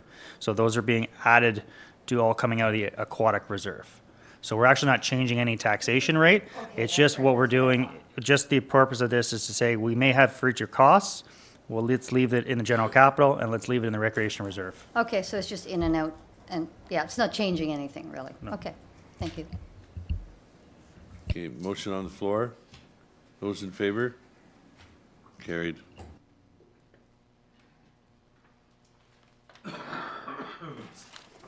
Moving right along. Okay, so the next item to discuss is just for information regarding the county shared service budget. So as you know, the County of Renfrew has passed its 2024 budget, and it is an increase over our original estimate. So currently, the 2024 budget for the city's share of the county's costs is estimated at $4,856,125, and that's a $989,393 increase over the 2023 budget, or a levy increase for county shared services of 4.3%. So if we, on the next slide, look at just a year-over-year comparison of costs, we can see that since 2021, there's been an overall increase from 3.7 million to 4.8 million, with the largest increase being in land ambulance services. So I did reach out to the county yesterday just to discuss the different initiatives that were in the 2024 budget that were causing the increases.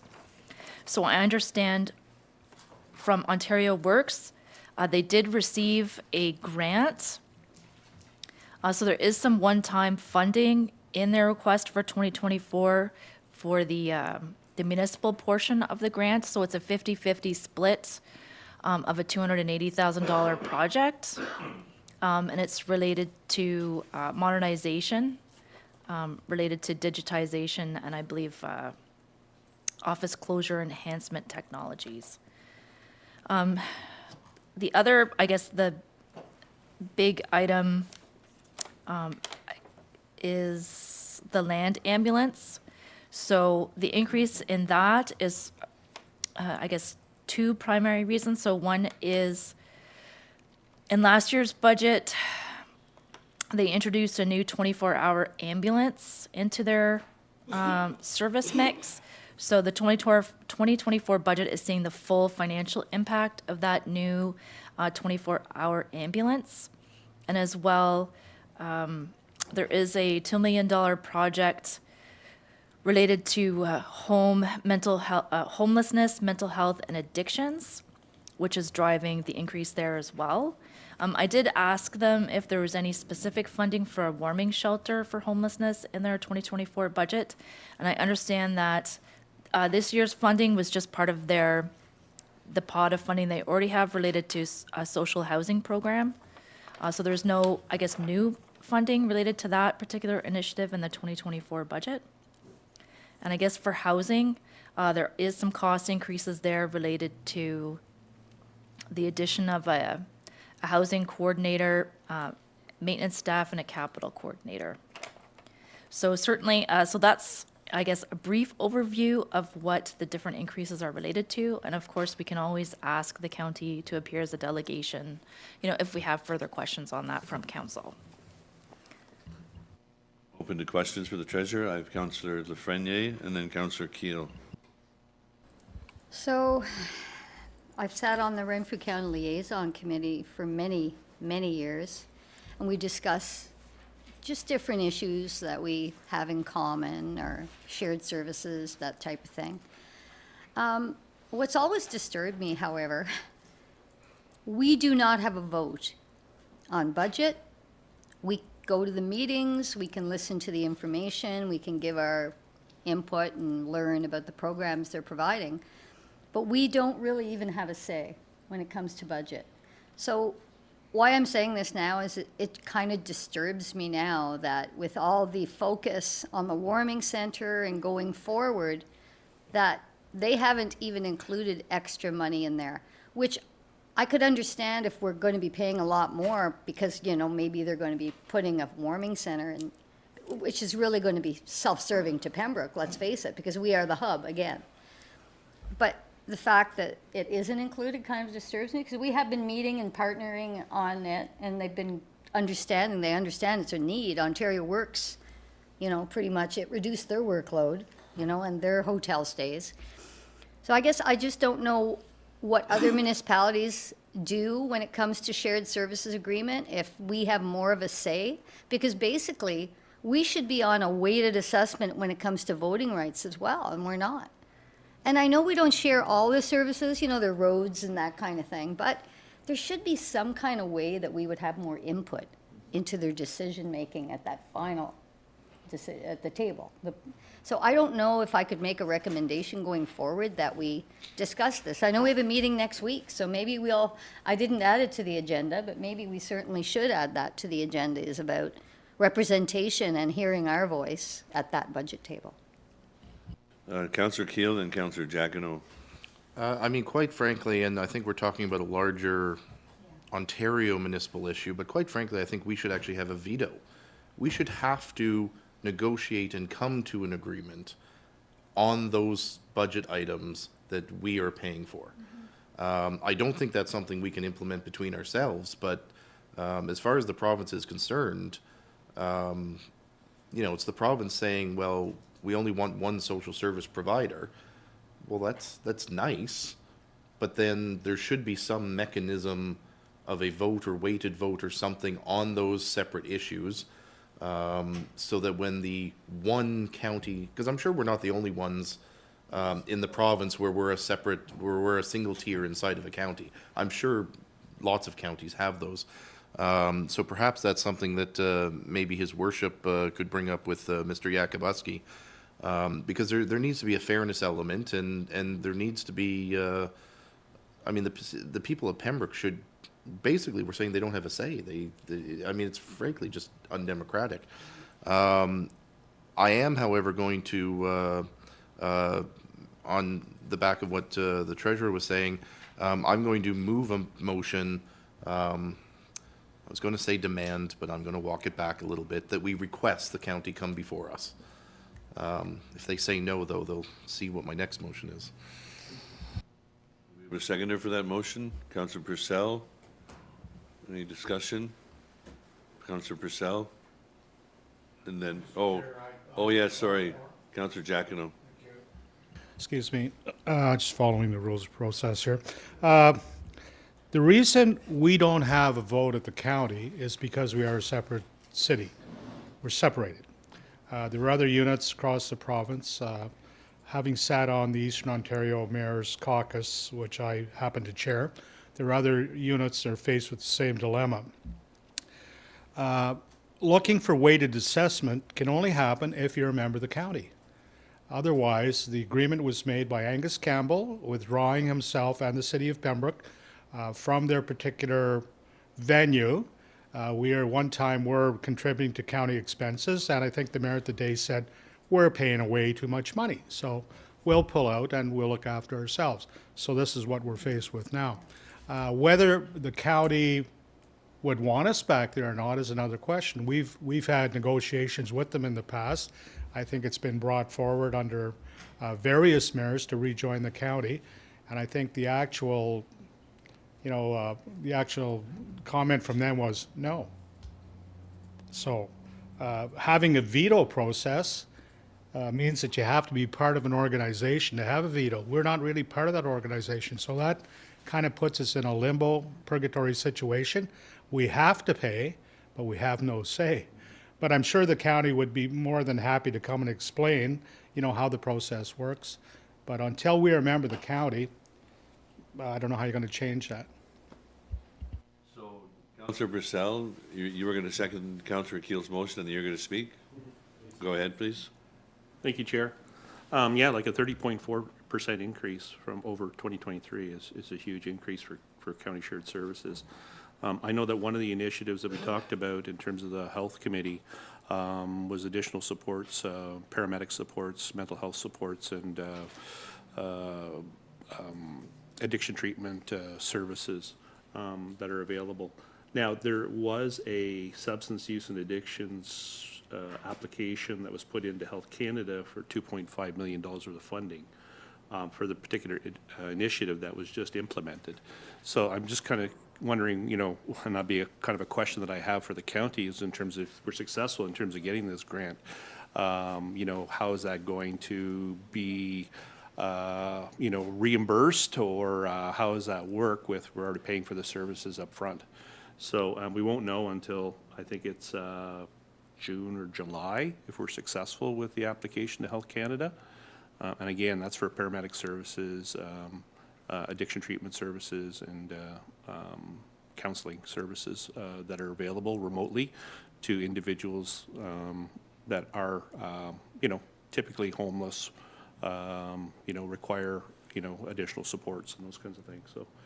So, I mean, some of those costs were kind of like, it wasn't really proposed at the health committee, which is kind of weird. It just said, yeah, they were considering this, and it's just like, well, okay, but there really wasn't a formal, strategic plan that was put forward, other than I even had a request for the slide deck.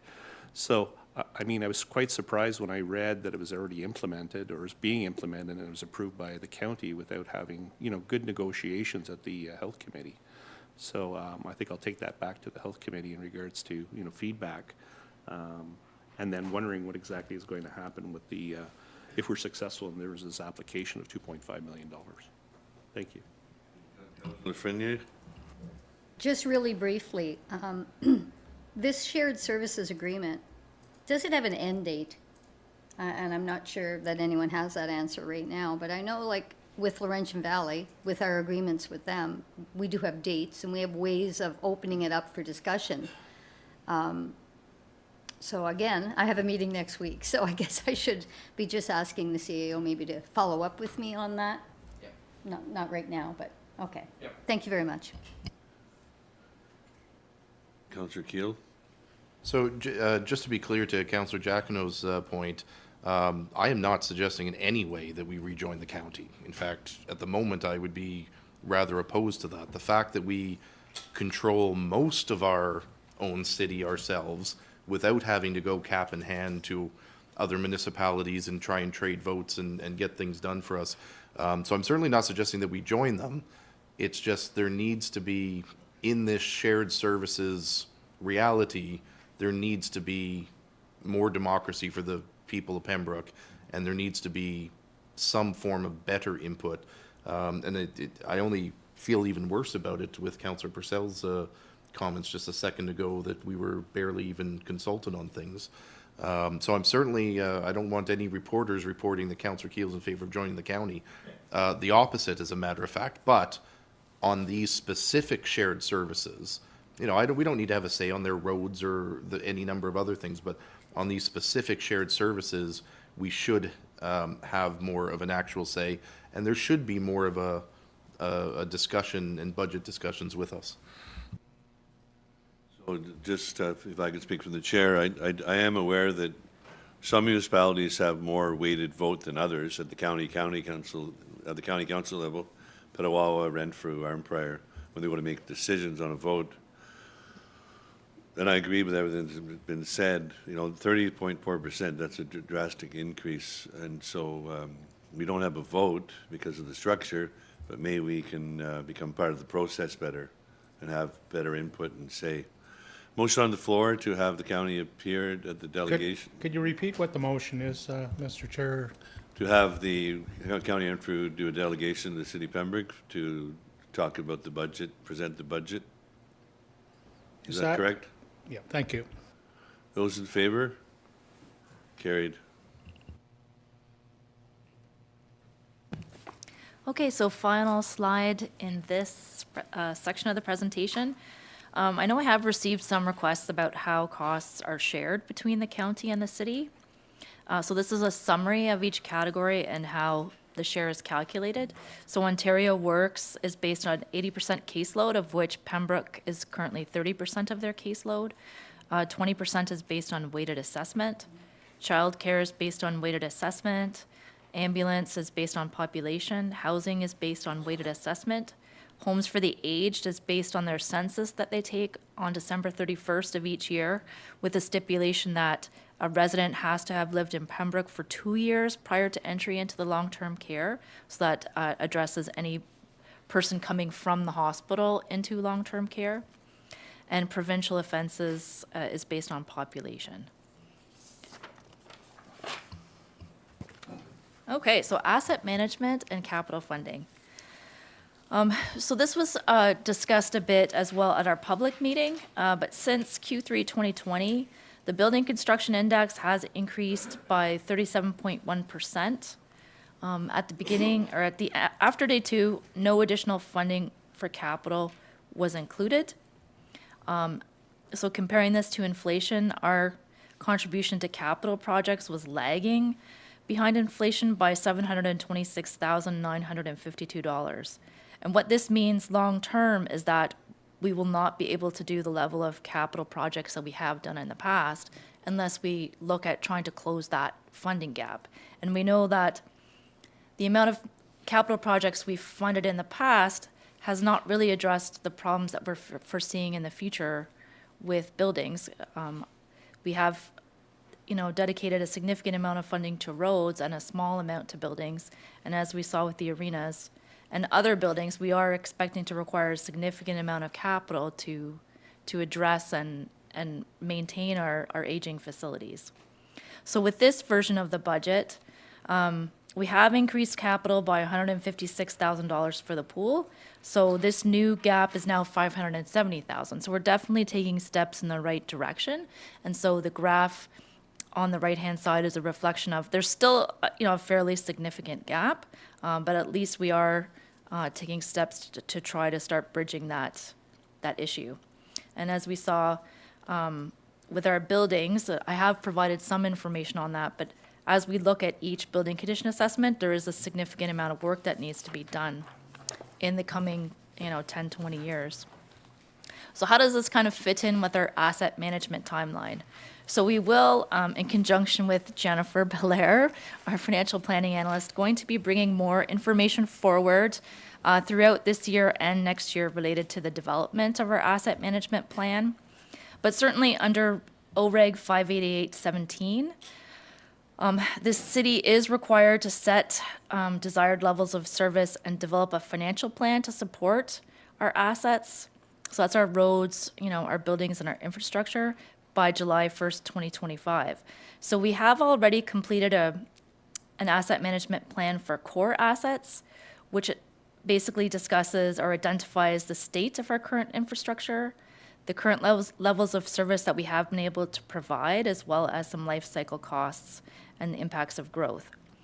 This year, we need to conduct 2 asset management activities.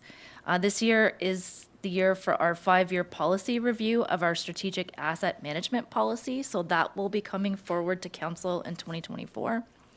And as well, by July 1st, 2024, we need to have an asset management plan for non-core assets. And at this point, the asset management plan needs to include, again, the state of current infrastructure. So non-core is buildings, vehicles and equipments, streetlights, active transportation, parks. And again, as well as what are the life cycle costs of maintaining these assets and how does growth impact to our non-core? And by July 1st, 2025, we have to have a plan for all of our assets. It doesn't only talk about the types of services we're able to provide to the community right now, but what do we want to provide in the future? How much is that going to cost, and how are we going to pay for it? So over the next 2 years, we will develop a long-term plan for our assets and look at, okay, we know we have all these problems, we have all these investments we need to make in our buildings. How are we going to fund that? So on the next slide is sort of a timeline of, our different activities. So what you're going to see this year, again, in addition to the strategic asset management plan review, is we're going to be bringing some reports forward about our non-core assets to meet our July 1st deadline. And we're also going to be looking at engaging council and the public in terms of what do we want? What services do we want to provide at what level? And at least gauge how much people are willing to pay for it. So what are the priorities out there? Is the priority to have smooth roads to drive on? Is it to have world-class recreation facilities? Like, what does the public want? And how much are you really willing to pay for that? And again, in 2025, we'll have an asset management plan that includes the financial piece of, okay, how are we going to pay for this? So certainly we have an opportunity in this budget and the next budget to try to close that gap. And then when we start into the 26 and beyond, we're going to have to be looking at, where our funding might fall short in areas like buildings and how are we going to close that gap? Because we know that for our 2 arenas, we were short at least $13 million. And, if we were to spread that $13 million over 20 years, we need to add to our budget $650,000 a year just for those 2 buildings. So, we know we're going to have some pressures that are going to mean we're going to have to increase our levy again to help try and maintain these buildings and continue to offer services that residents want in our community. So, as I said, if we wanted to take the gap and divide it into 2, then theoretically speaking, we should be adding another $206,000 into this year's budget to try to close that gap. Obviously, that has a negative impact to our levy increase because it would increase the levy by almost 1%. But again, then that would put us kind of halfway between where we were and the gap that we need to close. So something to think about anyhow. As I said, right now the budget does include a portion of that gap, bringing us up to 8.6% out of the 37.1% gap that we need to close. So I'll pause here and just ask if there's any questions about this information. Any questions or comments on that part? No? Okay. Okay, so the capital budget. So we have, so just quickly go over where we're at with the capital budget so far. So again, we're at $31.6 million of capital projects that have been identified. And the different categories are on the slide between buildings, roads, equipment, water and sewer. And on the next slide is how these projects will be funded. So $8.6 million carrying forward from 23 to 24, roughly 6.9 from reserves and reserve funds, $800,000 from cost sharing, so that includes additional, I guess, revenue, if you will, donations expected for the Kinsman Pool. 4.5 million for grants, 6 million for debt related to the town line force main project, 2.2 million in property taxes, and 2.6 million from water and sewer rates. So I have handed out the detailed project listing to everybody for capital, and the changes that have been made since the last time we looked at it are in red. So I'll just touch upon them a little bit. So in terms of City Hall projects, we have added the word contingency. So we did move the furniture into the City Hall foundation repairs and contingency project. And as well, we've just added the word contingency into them. So if other unexpected items happen at City Hall of a significant nature, we can use this funding to pay for any other repairs that may occur over 2024. On line 11, the Kinsman Pool project has been added back into the capital budget, as previously discussed. On line 18, Kiwanis Fieldhouse. So staff, including our CBO, have been working with different contractors and vendors to get a better estimate of cost in terms of adding a lift with an enclosure onto the Kiwanis Fieldhouse. So currently, how it's, the current cost estimate from the city's point of view is that we're expecting the city share of that project to be roughly $80,000. So as of right now, we've said 30,000 could come from general capital reserve, 50,000 could come from taxation for that, but we are looking at the Trillium grant as a potential funding source for this project. So that might replace some of the city funding that's required, and the Kiwanis has been requested to pay 50,000, and I'm just going to look over at the CAO to see if he has anything further to add. Thank you. Through the chair. So in regards to Kiwanis, so they did have a meeting, I think last week, or not last week, I mean yesterday. And so verbally, we've got the approval that they are going to be putting the 50,000 towards the project. We just haven't got it in writing yet. So on the next page, on line 62, Riverside Park field drainage. Now, we are hoping to receive a minor ball grant for this particular project. However, if the minor ball grant is not received, staff still would like to go ahead and spend the funding that's been identified in the budget, even if the grant is not received, just because significant work is required to address drainage at Riverside Park. So I just wanted to clarify that, because sometimes we have projects in here that if we don't get the grant, we don't do it. But in this case, even if we don't get the grant, we still want to go ahead and do the work. So we just wanted to make sure that was clarified as part of this budget. And it was pointed out to me, and this is my fault, that I missed adding a few pieces of equipment for parks that had been previously discussed. They were looking at a few options, so it just didn't make it into the final draft of the capital budget, so my apologies. So I have added in the lawn tractor and the UTV they're looking to acquire, and this will be funded through the vehicles and equipment reserve, so there's no impact to taxation on that. And as well, we have confirmed that we are going to be receiving a passenger van in about 2 months' time for the handy bus. So this is an ISUB transit grant where the city will own the bus and we will lease it to the handy bus to deliver the service. So that has been added to this capital budget. So again, there's no taxation impact because the city's share of that van will be coming from the transit gas tax reserve. And then again, we would be receiving roughly $117,000 from a grant to offset the cost of that project. And then even though we're paying for it from the 2025 budget, I should add the asset management plan and rate study that's going to be required to be started in 2024 related to sanitary, sewer, and water.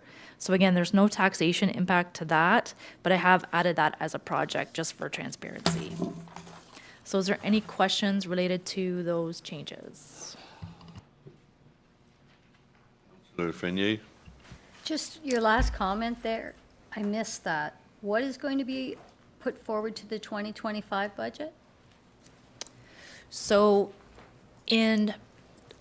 so we don't have rates, like we need to do a new rate study for water and sewer as part of our, both what our citizens will pay as well as the citizens of Laurentian Valley.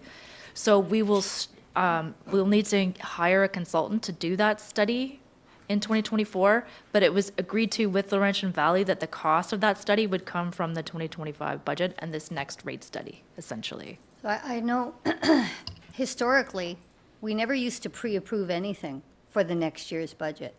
So basically, it hasn't been pre-approved by this council yet, but you're saying you're going to recommend for pre-approval? Okay, because I know in the past, we steered away from that, because then sometimes you get to budgets, and it's like a large sum of money's already been committed without discussion. And sometimes priorities change and this and that. But because that is part of that agreement with LV, yeah, okay, I'll support that. But I would caution council in the future about pre-approving things that are of a capital nature or, you know, there's something that isn't required through agreements. Thank you. Further comments or questions on that page? Okay, so that brings us to tax ratios. So tax ratios essentially set the rate between the different classes of properties within the city of Pembroke. As we saw, as we talked about on day one, assessment values for properties across all municipalities in Ontario continue to reflect their valuation in 2016. So assessments for properties across Pembroke will be the same as the 2024 property tax calculations unless there was a change to the property. So unless a building was demolished, a new building was constructed. So as a result of this, our start and revenue neutral tax ratios are the same. So in 2023, the list of the ratios between the different properties is listed on this slide. So as we can see, residential always has a ratio of 1. New multi-residential properties have a ratio of 1.1. After, I think, 35 years, they go to just a regular multi-residential class, so that's 1.939 ratio, etc. So this brings us to the question of affordable housing. So in previous treasurer forum discussions that I've attended, so there's between the two associations, MFOA and OMTRA, which is the Ontario Municipal Revenue and Taxation Association, there has been some indications that the province may legislate changes to the multi-residential ratio as part of its affordable housing initiative. So right now, a new apartment building that's constructed would have a ratio of 1.1. A house is a ratio of 1. Older, right now in the city of Pembroke, older apartment buildings are taxed at almost double what a residential property would pay. So they are taxed at a rate of 1.93, times higher than a residential property. So as compared to other municipalities, we're certainly, I think, sort of within the range of what other municipalities charge. So, for example, the County of Renfrew's multi-residential ratio is just slightly higher. Brockville's is just slightly lower at 1.77. Smith Falls ratio has a ratio of 2. Belleville has a ratio of 1.87. Kingston, again, a larger municipality, has a ratio of 1.71. Ottawa was the lowest I could find, so Ottawa's multi-residential ratio is 1.386. So how it typically, I guess, works is, from an affordable housing point of view, is that, when new apartment buildings are created, that attracts a higher income person to rent those properties, and the older apartment buildings are the more affordable apartment buildings for lower income residents. So by having a high tax ratio for these properties, are we making it less attractive to, operate, maintain these buildings? So again, it's like we're not, I think, within our area, we're essentially almost the same as the county of Renfrew. I guess the question is, is this something we want to take a look at or not? Or do we want to wait until the province comes down and says, you shall reduce your ratio within this range, which they might do in the future. So that's a question. Now, the next question is, well, what difference does that make? So if we looked at a property, if we assumed an 8% levy increase on a property worth $179,000, sort of the change in their property taxes is on this slide. So you would see multi-residential drop by a couple $100, and the other properties would go up. So a residential property would go up $12. Obviously, because the commercial ratio is higher, they would go up $24. Industrial would pay an extra $32, assuming that, all of these properties were assessed at $179,000. So given that we have such a high levy increase this year, I don't know if we would want to change it. So this is only reducing the ratio by 0.1. So obviously, if we wanted to drop it to like a 1.4, we'd have to multiply this out, like increase this a few times. But at the end of the day, we have to raise a certain amount of money from properties. So we have to raise the money from somebody. So if we change the ratio for one, everybody else pays more. So this is something to think about. I don't know where council sits on this. I mean, I can certainly do a bit more research on this, but I just wanted to kind of put it out there because I have heard that changes might be coming for this. And some municipalities have said, well, maybe you're better to be proactive and start slowly adjusting your ratio as opposed to having to do a big change because the province told you to. So we'll open the floor to questions and comments. First, we have Councillor Keel, then Councillor Friendly, then Councillor Plummer. So in terms of where council sits, Councillor Keel sits very confused. So your comment that, with such a hot, to start off with the part of your discussion that I'm confused about, obviously we do offer a significantly lower rate to new multi-residential, which I enjoy, and I wish it would actually prompt more building of multi-residential. Specifically in the city of Pembroke, I would actually like to see far more apartment buildings. Right now we have a lot of infill going in, and I certainly thank those developers for that. But I would like to actually see some larger multi-residential buildings going up. The comment that confuses me is saying, well, the older buildings might be tougher to operate. Are we aware of a single multi-residential building being demolished or the owner walking away from it? Or, I guess I don't understand. To me, the concern should be, should we be doing more for the new multi-residential? But I don't know of anybody that's, I don't know of any apartments or anything that we're losing because of the regular multi-residential rate. So I'm quite concerned why they seem to potentially need help. Your comment in terms of the province may make us, provinces, particularly this province at the moment with its current leadership, says a lot of things that they end up backtracking on. So I don't know that I'm concerned about this at all. I was actually thinking and wondering if we actually did a bit better on the new multi-residential, if that would prompt more multi-residential buildings going up, because obviously supply and demand, the more apartment units that we have in town, the cheaper they should be. So that's my comment, but I don't know, I sit here rather uncaring about the regular multi-residential rate because I haven't heard of any problems or landlords wanting to give up on it or anything. Yes, Madam Treasurer? So I guess I didn't word that very well, but I guess I would say that if we reduced it, would it help contribute to having more affordable rent? Because the cost that they have to pay to the city is less. So I guess I didn't express that very well. And again, I guess there's more than one way to think about it. Is that, well, then does that mean more money in the pocket of the person that's operating the building? So there's more than one way you can look at it, but I guess it's one train of thought.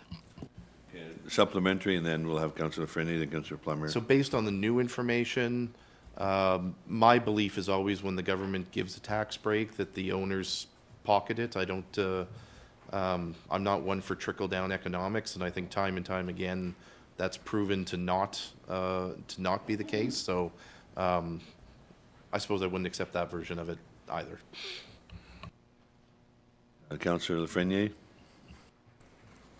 So new multi-res already has a really reduced rate, and that was to promote development, and we passed that, at least 6, maybe 8 years ago, maybe more. And I think it helped. I think it did spur on growth. The older multi-res, 1.93, I still think that's fine. Those older buildings, maybe they're probably, most of them paid off unless they've been repurchased, the older buildings. I guess I have a theory. I don't really want to touch the rates, and I'll tell you why, is the residential homeowner has very little options when it comes to claiming those home expenses. But someone who owns a business property, and they can write off a lot of the expenses attached to it, where a residential homeowner cannot. So at this time, I'm not really interested in closing the gap because this year everyone's looking at quite an increase. I say let's just wait. I don't know that the government's going to do anything right now economically anyway, because that's a big undertaking for them as well, and I think they got a lot of fish to fry right now. So I'm happy the way it is. The new multi-res is 1.1, the multi-residential is 1.93. So I would be more in tune with going and staying with the same rates at a revenue neutral category. Thanks. Plummer? Yeah, I think the argument to saying that cutting taxes will make older residents more affordable might be flawed in some thinking. As some people may know, you can only increase, on an older unit, you increase the rent only the allowable rate that's set by the province. Normally it's around 1.72% per year. So typically those are built into your lease agreements where no matter what, your rent's going up. If we get a tax break to these older multi-residential, they're not going to build in the lease. They're going to be a reduction in your rate. I think it's the new multi-residential that it's again, supply and demand, which Councillor Keel said. The more units available, the better the pricing, the more competition. The New Homes Built Faster Act, hopefully with language being finalized, spur some affordable housing developments in the city. That's what really the city should be looking at, partnering with developers. We have a piece of land we'd like you to build. We will approve your design if you build an affordable housing complex. That's going to solve the issue of affordable housing, not reducing taxes to older buildings. Thank you. Yep. So just, if I could comment from the chair, I have a question for the treasurer. The new multi-residential, the 1.100, does that flip into multi-residential tax class after so many years? How many years? I want to say 35, but I'm going to double check that again, though. Okay. And you and I have talked about affordable housing tax class. Is the new multi-residential the same type of thing, basically? But some municipalities have affordable housing tax class, and you have to guarantee so many years of affordable housing. Like if we were to introduce that, it'd be the same rate as the new multi-residential? So there is another mechanism that the municipality can look at, and it's something similar to what Picton does, I guess. But I will be bringing forward a report for that in the springtime. Okay. And we do know that there's surplus lands available that will get assessed, and I will be asking staff and council to consider some kind of a program for affordable housing development and use that as an incentive. Any further questions about the tax ratio before we break for lunch? Motion? Councillor Fritz, Yes. go ahead. So the motion that we'd be looking for is that the committee accepts the start ratio scenario for the 2024 tax year, which is the same as 2023. So moved. Seconded by Councillor Keel. Any more discussion? Those in favor? Carried. So it's 11:58. Any further to say about the tax ratio, Madam Treasurer, before we break for lunch? Okay, so we'll break for lunch and come back at 1 o'clock. Thank you.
Welcome back to our afternoon session of our budget number 3 for the city of Pembroke.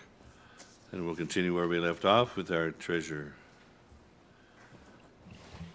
So thank you very much. So I did distribute something just for discussion. So right now we're kind of hovering around the 8% mark. So we're at 8.02. So knowing how we typically like to be, below 8%, I have passed around what a levy increase of 7.94 would look like. So essentially, that would mean a monthly, if we include water and sewer, garbage, everything, and assuming the education tax rate stays the same as last year, a residential home would be looking at $25 more a month. A multi-res 8-unit building would be $163 more a month. A commercial retail property would be $54, and industrial $63. So I guess at this point, having gone over the items, the newer items, and I guess we didn't talk about the 2,700 that the PBIA asked for, but it is included in my 8.02/7.94 number. I guess, is there any other discussions about the operating budget or the capital budget that council would like to bring back? Okay, I have Councillor Purcell. Thank you, Chair. I'd just like to go back and revisit the roads patroller position. I know that we talked about the importance of that position, but I'm kind of having some second thoughts in regards to, the value of that position this year, and maybe that we could push it off till next year. So I guess what I'm suggesting is that if we remove the roads patroller position, would it be a savings of about $93,000? So that'd be what, 0.40%, 0.4%. But instead of using that in terms of reducing the levy, is just to put that into our capital reserves. So again, just to build up those reserves. So it won't change the levy rate, but we'll just take those dollars and put them into capital reserves.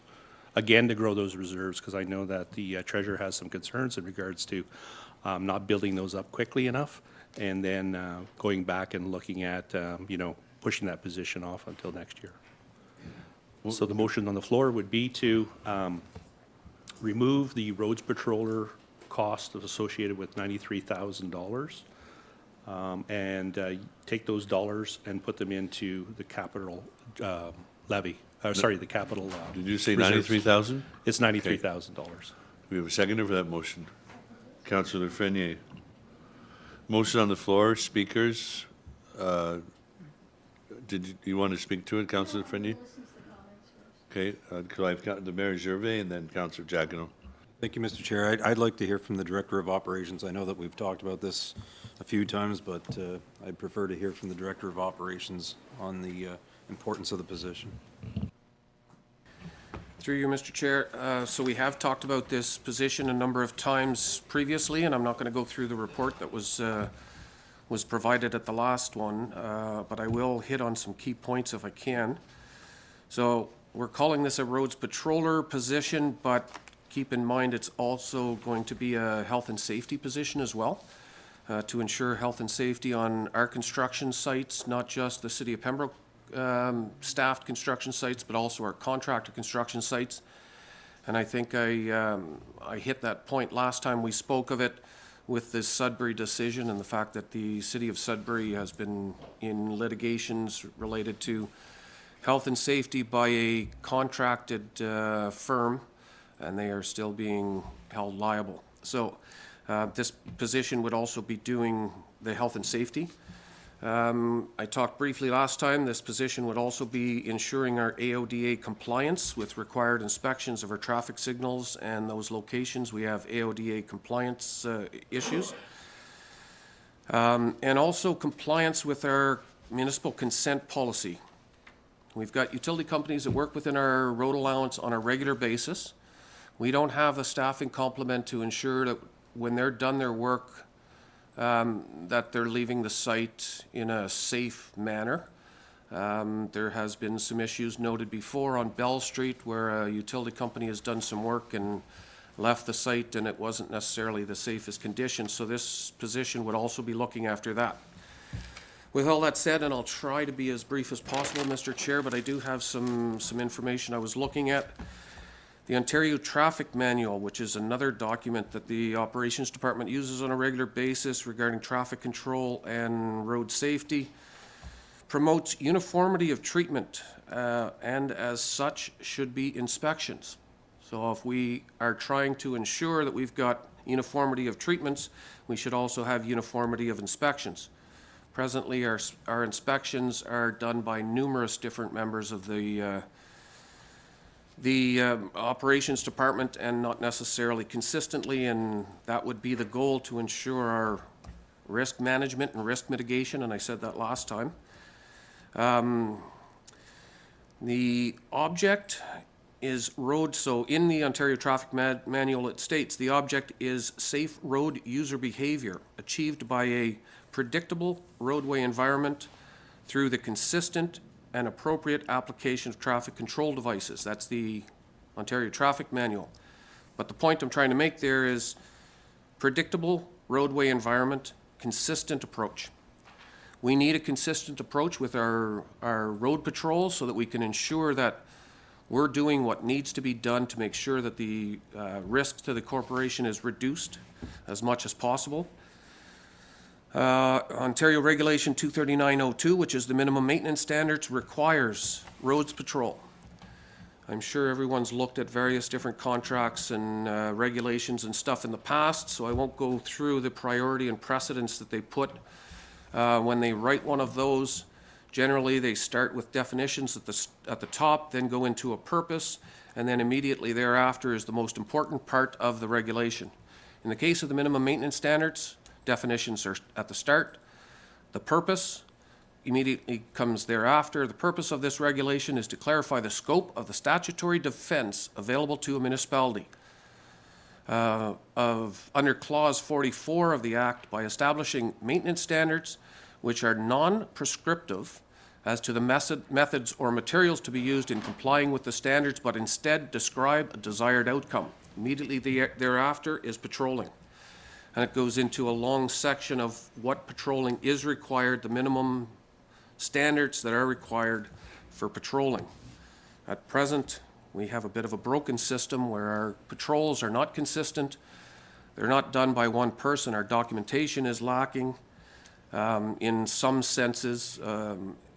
Our record keeping is lacking in some senses, and this position is focused on correcting that. I can't speak in detail to anything that's in litigation right now, but the City of Pembroke does have present claims against the municipality under risk management and risk mitigation. I have been working on one recently. I've got approximately 30 to 40 hours on examination for discovery and undertakings related to that claim. Staff has another 40+ hours related to that claim. Large portion of that time is searching files, documents, interviews with staff, and that kind of stuff. I would suggest that time would be 20 to 25% of what has been spent if we had a road patroller that was documenting, logging, and doing all the required documentation. Intact insurance, which I believe may still be our insurance provider, but I'm not 100% sure. I see the Madam Treasurer nodding her head. They have a number of things online related to the minimum maintenance standards on their website related to the minimum maintenance standards. Minimum maintenance standards were developed and incorporated into the Municipal Act as the provincial response to municipalities' requests for relief from onerous court decisions. To use this statutory defense in court, municipality must be able to show through documentation that it met the minimum standards as defined in the regulation. That's what I'm asking Council to approve, is to ensure that we have the staff available to meet the minimum maintenance standards as far as road patrols are concerned and the Health and Safety Act, so that we don't get ourselves in further claims that may hurt the municipality. I can leave it at that. If there's further questions, I have additional information potentially. Thank you, Mr. Chair. Well, thank you, Mr. Lewis, for the detailed report. an update. So I have Councillor Purcell and Councillor Friendly to speak. Thank you, Chair. So what I'm hearing is that we have a work management issue. We hear a documentation issue.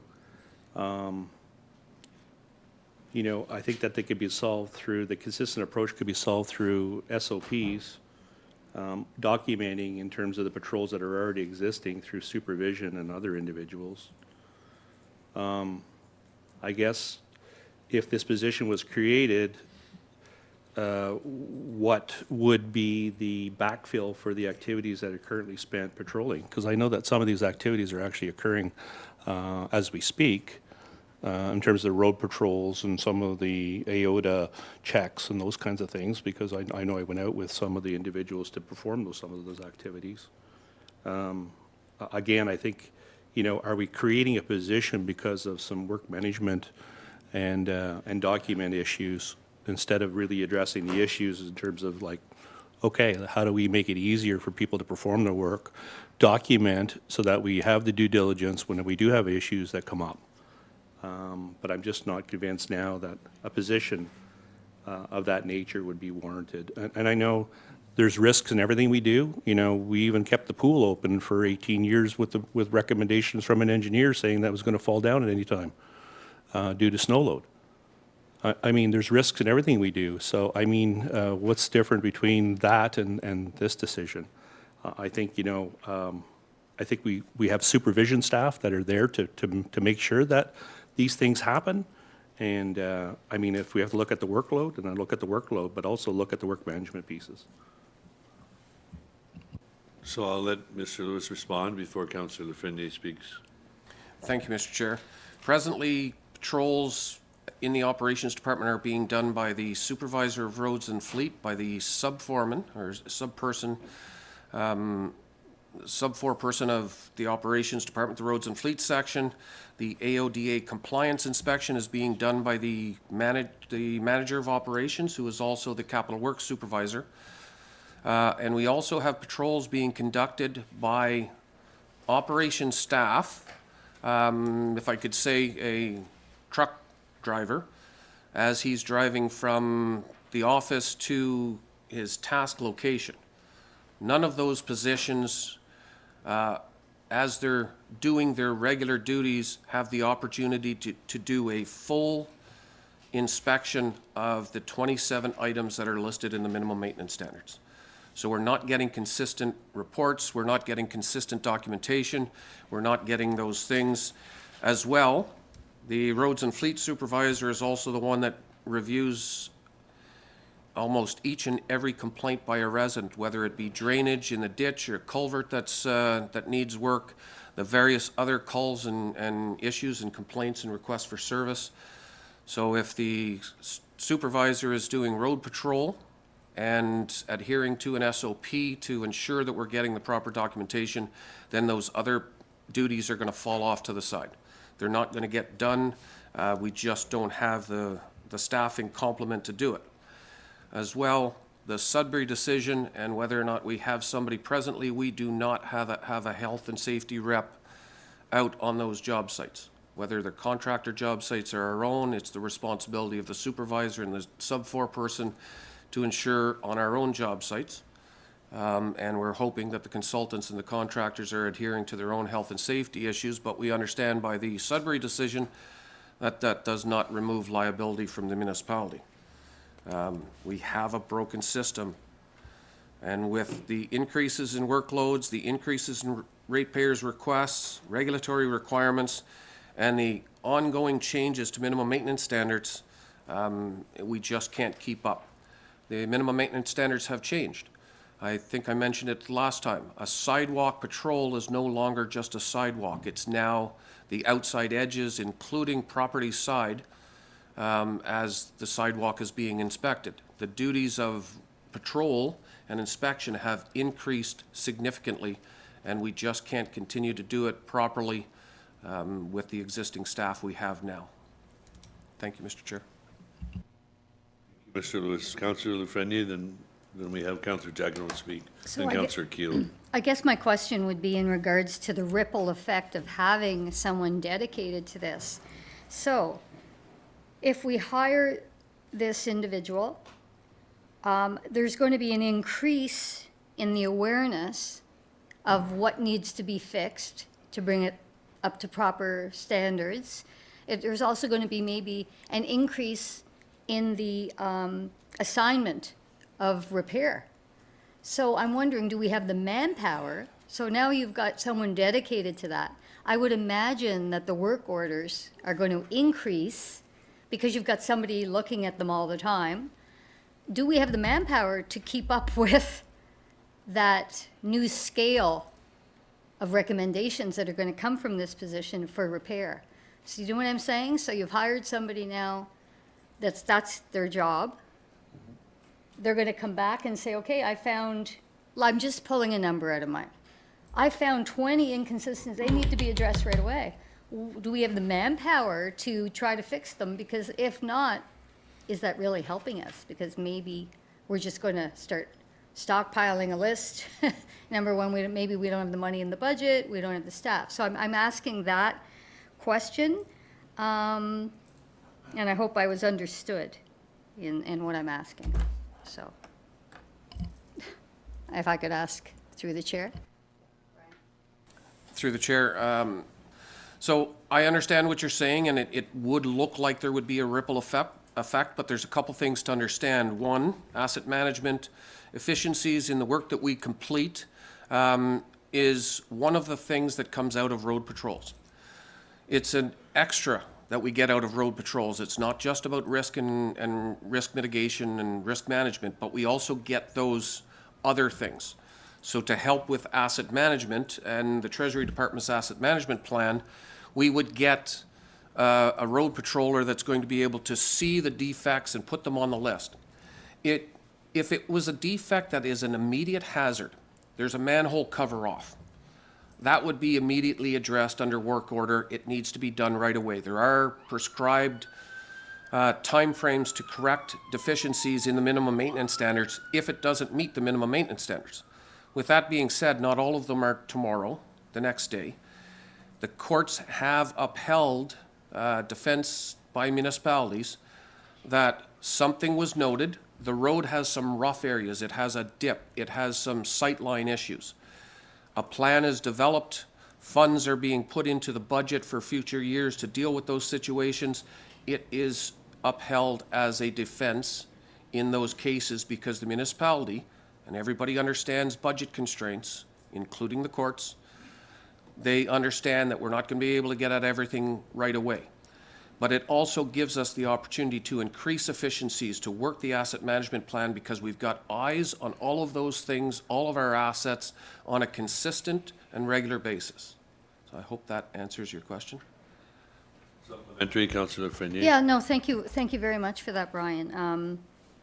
So I guess it's not like other things. So, you know, sometimes if you don't know about something, you can't be held accountable, but as soon as you know about a situation, then you're liable. So I guess it's a different situation in the city, as long as you showed that you're going to be planning for it. It's not an immediate thing. Okay. And I'll just say one other point. The municipalities don't have the defense that we didn't know. We ought to have known.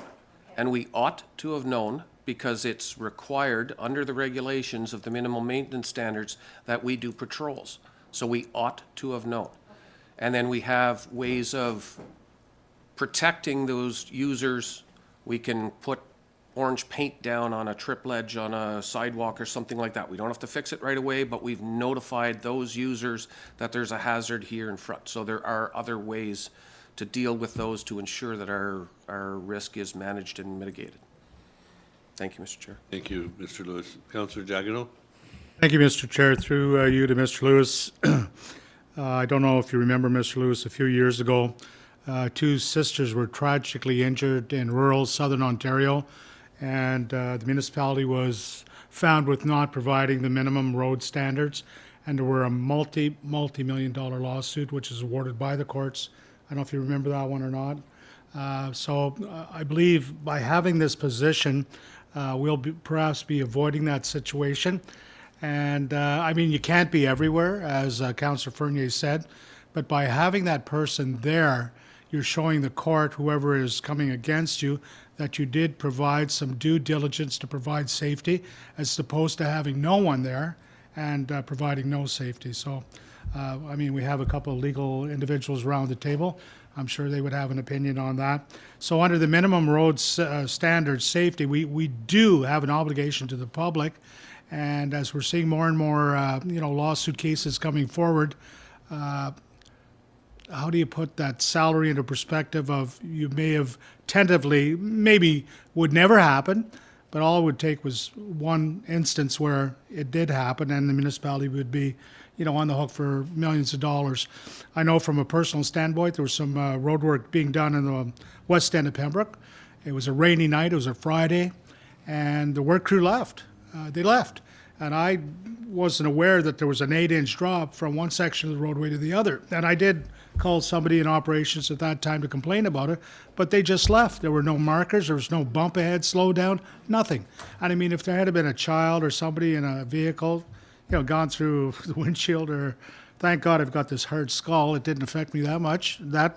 But anyway, as I was saying, I think it's a good thing to have. It may take a bit of a hit out of the budget, but it's for protecting the community, all of the residents and all of the taxpayers, not just this budget. Thank you. Councillor Keel? Well, I'm usually a pretty opinionated person, but this one has me completely on the fence. Certainly the liability stuff, as Councillor Jacquinot said, I'm a lawyer, all I see is liability. It's one of the problems with going to law school is about after 2 weeks of law school, you just see liability everywhere. So I had originally proposed weeks back now to take this out of the budget to help fund the pool or whatnot. But then I also know, Mr. Lewis, I think there's a $140,000 line item for a future project that I think you offered up, or the treasurer twisted your arm. I'm not sure what happens behind closed door with staff. So, I mean, part of me is wondering, are we looking at this particular item just because it's in our face and it's a huge number? That's part of my concern in the other direction. I did have the same concern as Councillor Lafreniere that, okay, now we find all of these warts all over the city, and then it just comes back to us. And Councillor Lafreniere was wondering if we have the manpower to fix it. I was wondering if we have the money to fix the things that we find. I don't know. This one to me is a tough one. I mean, I'll be completely honest. I think I've said, I don't know if I've said this publicly or not. I'd rather us, frankly, if we're hiring new staff in the city, I'd like us to have a deputy CAO to take some of the administrative and, when we task the city to go do something, a lot of that falls on Dave's shoulders, and he can't do everything. So, I mean, there are staff I'd like to hire because I do see a need for them. This wasn't in my, this wasn't in my visual perspective until the budget. I'm not, so, I don't know, I'm still, I mean, I don't think we've heard yet from either of our two operations people, and I don't know if they'll be jumping in or not, but I'm gonna reserve judgment at least for the moment. The one thing I will say procedurally is that I do think this motion was for two distinct things. One was to get rid of the road patroller, and the other thing was to put that same money into capital. I would just ask procedurally that those two questions be split, because there might, I mean, if we're going to get rid of 0.4% out of the budget, we might want at nearly 8% to give that to the taxpayer and not put it into anyway, when there's two distinct things in a motion, you can't ask for them to be split. So I would just ask that those two things be split for votes. No? Thank you, Chair. I mean, we're jumping right into a full-fledged position that has long-term ramifications for the city in terms of future expenses of next year. And what's going to happen, I know what's going to happen, they're going to come back and say, we've found 1,000 deficiencies, and now we need 2 extra people to address the deficiencies. And rightfully so. I mean, that's if you find these deficiencies, you got to do something about them. But if we could just start off this year in terms of just, promoting individuals to report, safety issues and deficiencies on their street or the streets that they travel, and create a database, so that way they can just be observed quickly. Because, I get people phoning me on a regular basis. There's some damage to a sidewalk that was just erected on 3rd Avenue, water shutoff was paved over. Of course, the homeowner had to get into the water shutoff and damage the sidewalk. But, these are the types of things that I think, we already know about in terms of some of these issues. And maybe we can kind of have a campaign that says report an issue or deficiency so that we can at least get a handle on those reports and those deficiencies and not have somebody just driving around. And also then we can kind of look at, can we utilize students for some of this type of work activities during the summer? And if so, and if not, then if we need some safety experience, can we not look at a contracted safety professional to work part-time to kind of help alleviate some of these issues? But again, first thing we do is go right into a full-time position. And it's like, I understand that if the work is warranted and it's there, but I think let's demonstrate the value first of all, before we jump into a full-time position where, now we've got another unionized position that we have to, fulfill in terms of all the obligations. And we also are going to be obligated in terms of the outcome, in terms of that individual's findings. So if we could kind of put something in a 2-step program in terms of like report an issue and deficiency, and I mean do like a proper campaign where you could benefit, the safety of your street and identify some of the broken curbs, potholes, those kinds of things. At least get a database of those and then have a summer student walk them down to kind of say, yeah, these are real issues. And then, in terms of the other safety components, then you need a safety professional. And somebody that's independent, so that way you get better bang for your dollar, right? So if you got somebody that's independent that reports to the CAO or reports to council on a regular basis, we have a better indication in terms of the adherence to the safety programs that we have in place. I'm going to have Mr. Lewis respond to Councillor Keel's previous comment and Councillor Purcell's comment, and then we have Councillor Plummer. Thank you, Mr. Chair. So if I can, I'll respond as best I can to all 3 councillors that have spoke just recently. So one of the points I want to make, this is not the first time that council has been hearing about a road patroller. In 2008, when the minimum maintenance standards started, the department head of the day started working through how we could have a road patroller, how we could work through various different methods using existing staff and so forth. I've got a draft level of service policy sitting in front of me that's been on the desk for quite a while now, waiting to try and figure out how we can handle the roads patroller position, because we can't do a level of service policy that says we will adhere to the minimum maintenance standards if we're not actually doing the patrols that are required under the minimum maintenance standards. So this is not the first time that this has been brought up. It has been quite some time since this has been ongoing, trying to figure out the best way to go about it. The operations department isn't looking to add more hats at the back door. We don't need more code hooks just to say we have more staff. That's not what we're looking to do.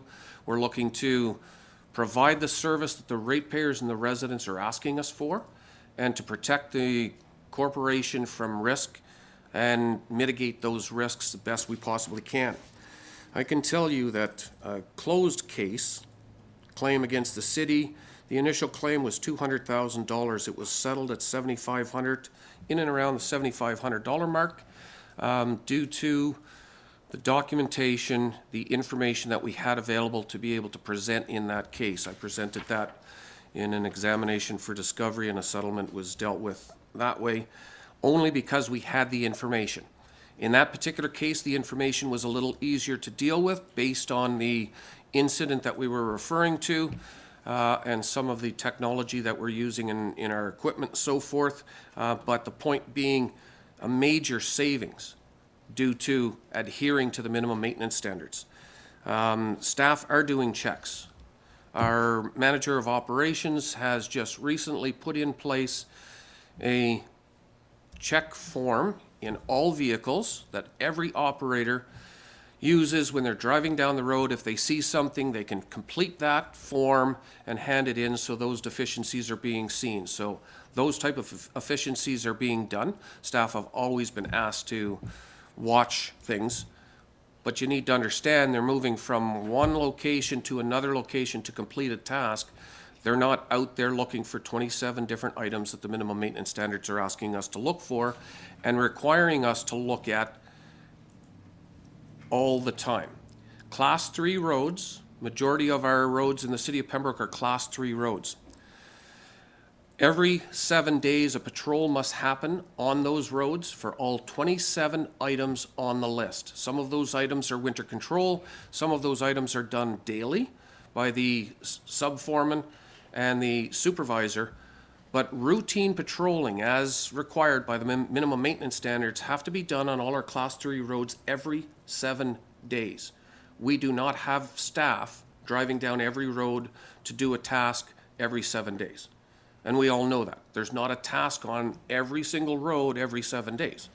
So there are areas that we are specifically pulling somebody off of a job to go look at that road to ensure that we're meeting the minimum maintenance standards, which means the other work that they were due to get done isn't getting done because we need them to go do something else.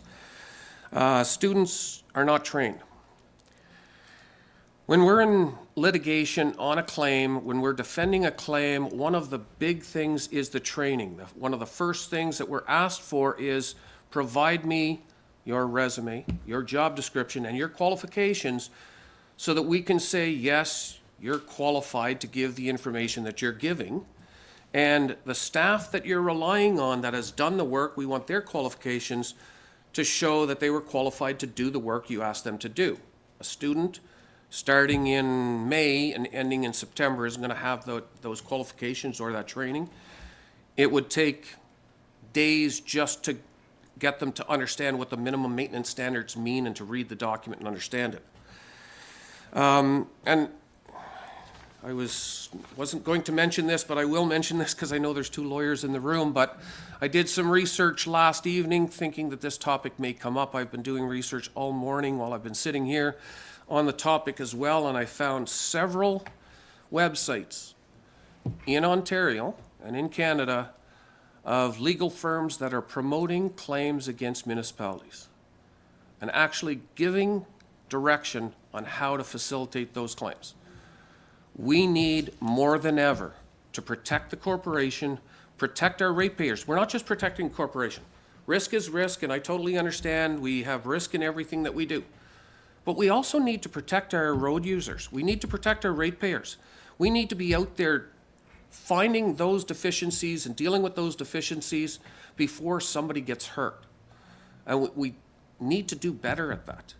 And that's what I'm trying to get. We're not going to end up. We do a very, very good job of maintaining the city. I will give all kudos to the operations staff at the work that they do. But things do get missed sometimes. We're not going to end up with a huge list of deficiencies that we all of a sudden now have to do because we're doing all those things now as it is. What we're trying to do is find those hazards that's going to hurt somebody and get them documented, get something done, even if it's just marking that hazard, but get something done so that we can protect the users, protect our ratepayers, and I'll say it, be more efficient. Be more efficient at the work that we do. It's one of the things around this council table that comes up on a regular basis. We're trying to be more efficient. We're going to get more information for asset management. We're going to get more information for maintenance and operations. I'll leave it at that. Thank you. So we'll have, did you want to speak? Yeah. Yeah, thank you. So what can be said, not summed up by the Director of Operations, and we know how thorough he is, and as I say, we've heard that, you know, we as a council are looking at the numbers, understanding the risks, understanding the restraints, trying to balance the, you know, the wants versus needs, and unfortunately this looks like, you know, it's kind of sliding towards the more of a needs side than a want side. You know, I do commend fellow councillors to looking at areas maybe we can cut money. delaying things for a year, if we can try other ways of doing a position in temporary positions or using other staff members. But I think with the argument being posted on today, I just don't see myself voting in favor of cutting that position at this time. If I could speak from the chair before we vote. So I've listened to all the conversation, and I commend Mr. Lewis for his research and passion, and more so the reasoning for this. It's all about the safety and risk of the corporation to mitigate liability, due diligence, consistent approach, minimum standards, Class 3 roads. No one wants to add an extra body to the city unless it's justified. And I think in today's age, and you just mentioned there's websites that give assistance on how to get money from the city. I think it's a needed position. I've listened to everything, so I'll be voting I'll be voting against the motion.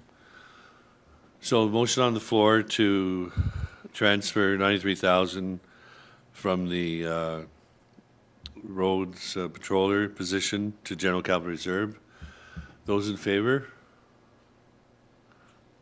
Okay, one in favor. Those opposed? Okay, motion defeated. Any other discussion on the budget or motions, comments? Councillor Plummer? So I guess I have one comment. I don't know if we just kind of skimmed over it a little bit, but the understanding that the pool will only be fixed and the money being spent if there's a contribution from partners.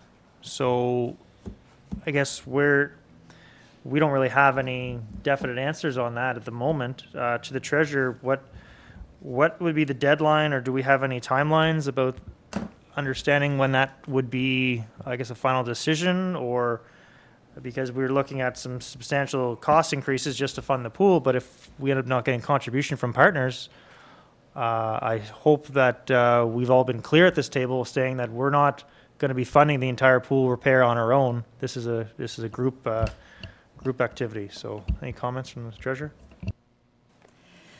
So given that funding isn't confirmed for this project yet, we have issued the RFP. So I know Brian's staff and my staff have been working to get that out as soon as possible. So it was released yesterday. And I believe it's going to come back to council in March for a decision on award. And our, I guess, hope is that we'll have answers from area municipalities and get a better handle on, potential donors at that point to be able to make a decision at that. And I guess if the funding isn't there, then at that time, staff may come back and the decision is not to go ahead, then staff might come back with another report to bring back some of the projects that got cut to help fund this repair. We'll come back to council, so we're not just going to go ahead with the project without another report to council about it. Any other comments or questions before we entertain a motion? You would want a motion now? Can you bring up that motion, sample motion again? Yeah. Would somebody like to make a motion? Did they see here? Sorry. For Councillor Frenier?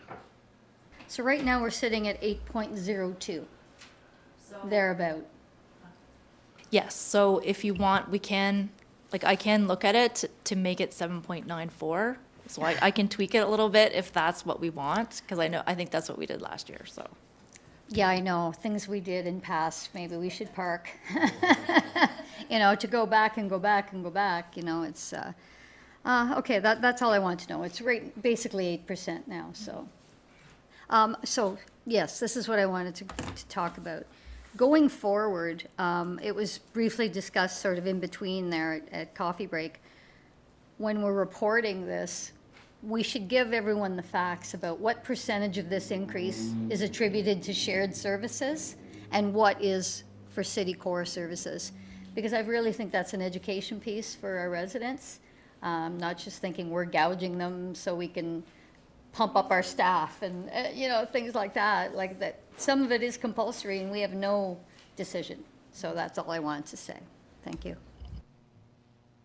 Plummer?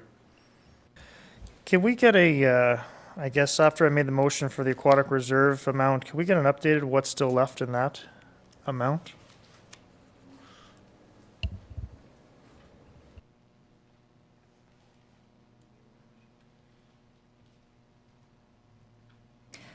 So it's $872,165 at the end of 2024. Just on the basis, I'm going to take a moment here before, I just see we're spending money to repair the pool. You know, we still got over $800,000 in a reserve fund for an aquatic center that we know may not happen based on, you know, years from now. So I just don't know if I want to make another motion here in one moment just to find something to maybe take a little edge off that levy increase and just use it from aquatic reserve. Councillor Keel? I would move we take a 5-minute recess, just so council, I mean, this is our last opportunity to tweak things. So if we could take a 5-minute recess, just so that we're sure of what we want to do and if there's anything else.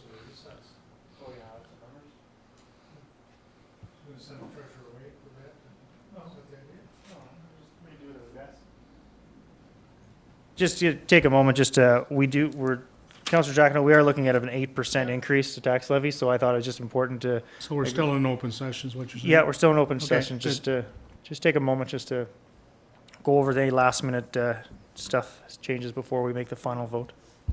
Yes, Councillor Fenny? Just in comments to Councillor Plummer's, the direction I think he's going in. I would be cautious of taking all that out to offset this year's increase, because even if we do receive the other funding from the partners and we move ahead with the fix, we know that in order for this fixed pool to last any length of time, we're going to need $630,000 to put a dehumidification system in it. So I would suggest, if we are taking anything out, that we leave enough in there for that fix. So we could possibly take out $210,000 and offset. And I think that's almost a percentage, almost. So that would be my suggestion. I would want to strip it all out of there. Treasurer, Madame Treasurer, then the Mayor Gervais. So I was just going to say, so if we do that, then that means we're not, once again, not increasing capital. So we still have a 37% gap. So just keep that in mind. Mayor Gervais? Thank you. So that's the first point. The second point is that, not that I like that this always happens, but in any event, not always, we budget for things, it goes out, and then sometimes things don't turn our way, lady luck doesn't come our way, and it comes in higher, and so in which case you need the reserve. So with both of those things in mind, in light of a lot of earlier comments about this reserve and that reserve and so forth, while I appreciate what Councillor Plummer is attempting to do, I don't support that for everything that we've talked about for 3 days now. Having said that, I'd move that the Finance and Administration Committee accept the 2024 draft operating capital budget as amended with overall levy increases after growth of 7.94% as determined by staff. We have a seconder, Councillor Purcell. Recorded vote. Okay, so we have a motion on the floor. Discussion? Okay, we'll have Councillor Keel, then Purcell. I'm not going to support that. I think, I do hear what the treasurer's saying about, you know, we're taking money out of reserve. Well, those reserves were put there for the purpose of a pool. Like, we didn't put the money in there to never use it. We put it in there to use it for the purpose of a pool. I would like us just to dip in a little bit more, get us down to 7.5%. I don't know if that has any, I'm not going to make a motion at this point. We'll see. I'll let it go around the table because I don't want us just voting on motion after motion after motion. But I would like to go a little further into the Aquatic Center Reserve, because to me, that's why it was put there. Get us down to 7.5%. You know, we're probably in for some you know, I don't know that we're going to be going back to 2% anymore, or at least in the near future. So I'm fully committed to putting more money into capital. I think I've been saying that since last year, but I also don't want to nail the taxpayer this year. Let's ramp it up for sure. To be sure, let's ramp it up. But I don't want to do it all in 1 year. So I would go to 7.5 and vote against the mayor's current motion. Councillor Purcell? So we debated the pool a few weeks back, and we talked about the structural repairs that needed. I know I brought forward a motion, and we talked a little bit about a full assessment, engineering assessment, in terms of all the components that are related to the pool. That money should be left in that reserve in the case that we have to put more dollars towards it. Because now you're going to have a perfectly good structure, and meanwhile, you may have to put some bigger dollars than what's anticipated because we haven't got the results of the engineering assessment, a full engineering assessment. All we got was a structural assessment. You know, and what are we talking? We're talking a monthly increase in terms of, what was it, $25, I believe it was? So what's the change? $23? $3.50 with the little change? And we're starting to deplete our reserves again. We've been depleting our reserves. We're getting ourselves back into the situation. You know what? It's time we got to start paying for the things that we have to pay for. And keeping a little dollars so that we have some monies for repairs. I think you're talking $2. If that. So I can calculate it. And I will say that staff, Mr. DeRoche has reached out to Black & McDonald to assess the electrical and mechanical, but it'll take a bit to get the report. But in terms of the monthly increase from 7.95 to the, 7.9, sorry, what was the change? They want to go down to 7.5 to 7.9, so 0.45. What does that work out to in terms of monthly increase for residential?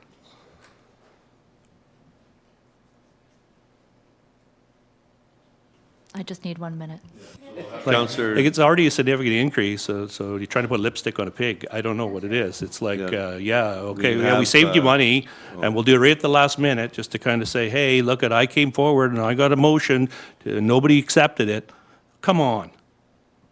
We have some hard decisions to make, and we have some hard decisions to make going forward. thank you, Councillor Purcell. So while the treasurer is calculating that, we have Councillor Frenier and Councillor Keel will speak. Okay, I don't mince words. I don't often agree with Councillor Purcell. I do agree when I feel, I agree. I love his analogy of putting lipstick on a pig.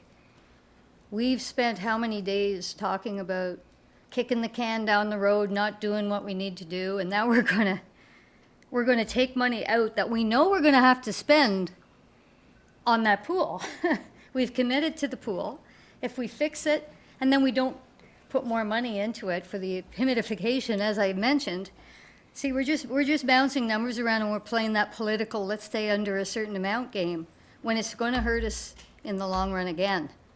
And so I agree with what Councillor Purcell is saying. If it's just cosmetics, I mean, no, I don't. I would rather leave the money there for the pool. Councillor Keel. Well, I don't think I've ever taken exception to a comment from Councillor Purcell, but I am right now. Because he knows that a few weeks ago, I sent around a proposal that dipped further into the aquatic reserve. So for Councillor Purcell to say that at the last minute, I'm reaching into that aquatic reserve, he knows that that's not true. My proposal had more money out of the aquatic reserve that went around to most members of council a couple weeks ago. So I take exception to that comment. Because I have been saying for a few weeks now that yes, we need to do something to work on this pool. And as far as I know, I'm the only member around this table that put a proposal around to all other members. Yeah, correct. Yes, yes, the deputy mayor did do a proposal as well. But I mean, to say that we're stealing money out of the capital budget, this money has been put in since 2018. For the use of the pool. Previously, it was for a new pool. Now we've obviously changed course. We're We're now committed to fixing the current pool. And I don't disagree with Councillor Lafreniere and Councillor Purcell's caution that we're going to need more money. It would still leave hundreds of thousands of dollars in the reserve. But at the same time, you know, we're, based on council's past practice of doing 2% increase, this isn't slapping the taxpayers in the face. This year, we're sort of punching them in the face. And it's not all us. Some of it's the county. We keep saying that, but rightfully so. The county increase this year is bigger than our own increase last year. So the only exception I take is the suggestion that this was just pulled out of the air in the last few minutes, because the councillors know that that's not true. My proposal weeks ago had a larger aquatic reserve request. Madam Treasurer. Okay, so that allowed, thank you. I was allowed to work a few numbers here. So the difference, so right now we're at roughly, with a 7.94% levy increase, it's roughly $220 a year. A 7.5 is $207.60. So it's $12.18 a year difference, or $1.01 a year difference. $1.01 per month impact to the residential taxpayer at the median level of assessment. Pardon? So if I could speak? Tough decision, tough times. It's like the roads, shave and pave budget. You can delay that for a year, but then the next year you go to do it, cost goes up, correct? So you pay me now, you pay me later. So we've been hit with a drastic increase from the county. We've been hit with a pool that needs to be reopened and fixed. We're looking at a P3 down the road, hopefully. We can't afford all these changes. We have a person we have to hire because of all these court cases going on. Inflation. I don't want a 7.94% increase, but I do know that many times we get these tenders coming back and they're over budget. So we have to take the money from the general capital reserve to balance it. So I'm going to vote in favor of this motion. So we have a motion on the floor that moved by Mayor Gervais, seconded by Councillor Frenier. You seconded it? Yeah. That the Finance and Admin Committee accepts the 2024 draft operating capital budget as amended, with an overall levy increase after growth of 7.94%, and Councillor Plummer's asked for a recorded vote. Yes, Mr. Chair. Okay. So since you're the chair, I'll put you at the end. Normally, it's Yeah, the mayor, that's so fine. just because I'm changing I just want to let you know that. Okay, Councillor Ed Giacono, No. Councillor Ian Keel, No. Councillor Pat Lafreniere, Yes. Councillor Andrew Plummer, Nay. Councillor Troy Purcell, Yes. Mayor Ron Gervais, Yay. and the Deputy Mayor Brian Abdallah. Yes. Okay, so the votes are 4 yay, 3 nay, so the motion passes. So Madam Treasurer, I'll turn it over to you to discuss anything else before we adjourn, next steps and... So the final version of the budget will be presented at the February 20th meeting of council, along with the bylaws for passing. Okay. Can we have a motion to adjourn? Moved by Councillor Purcell, seconded by Councillor Keel. Those in favor? We are adjourned.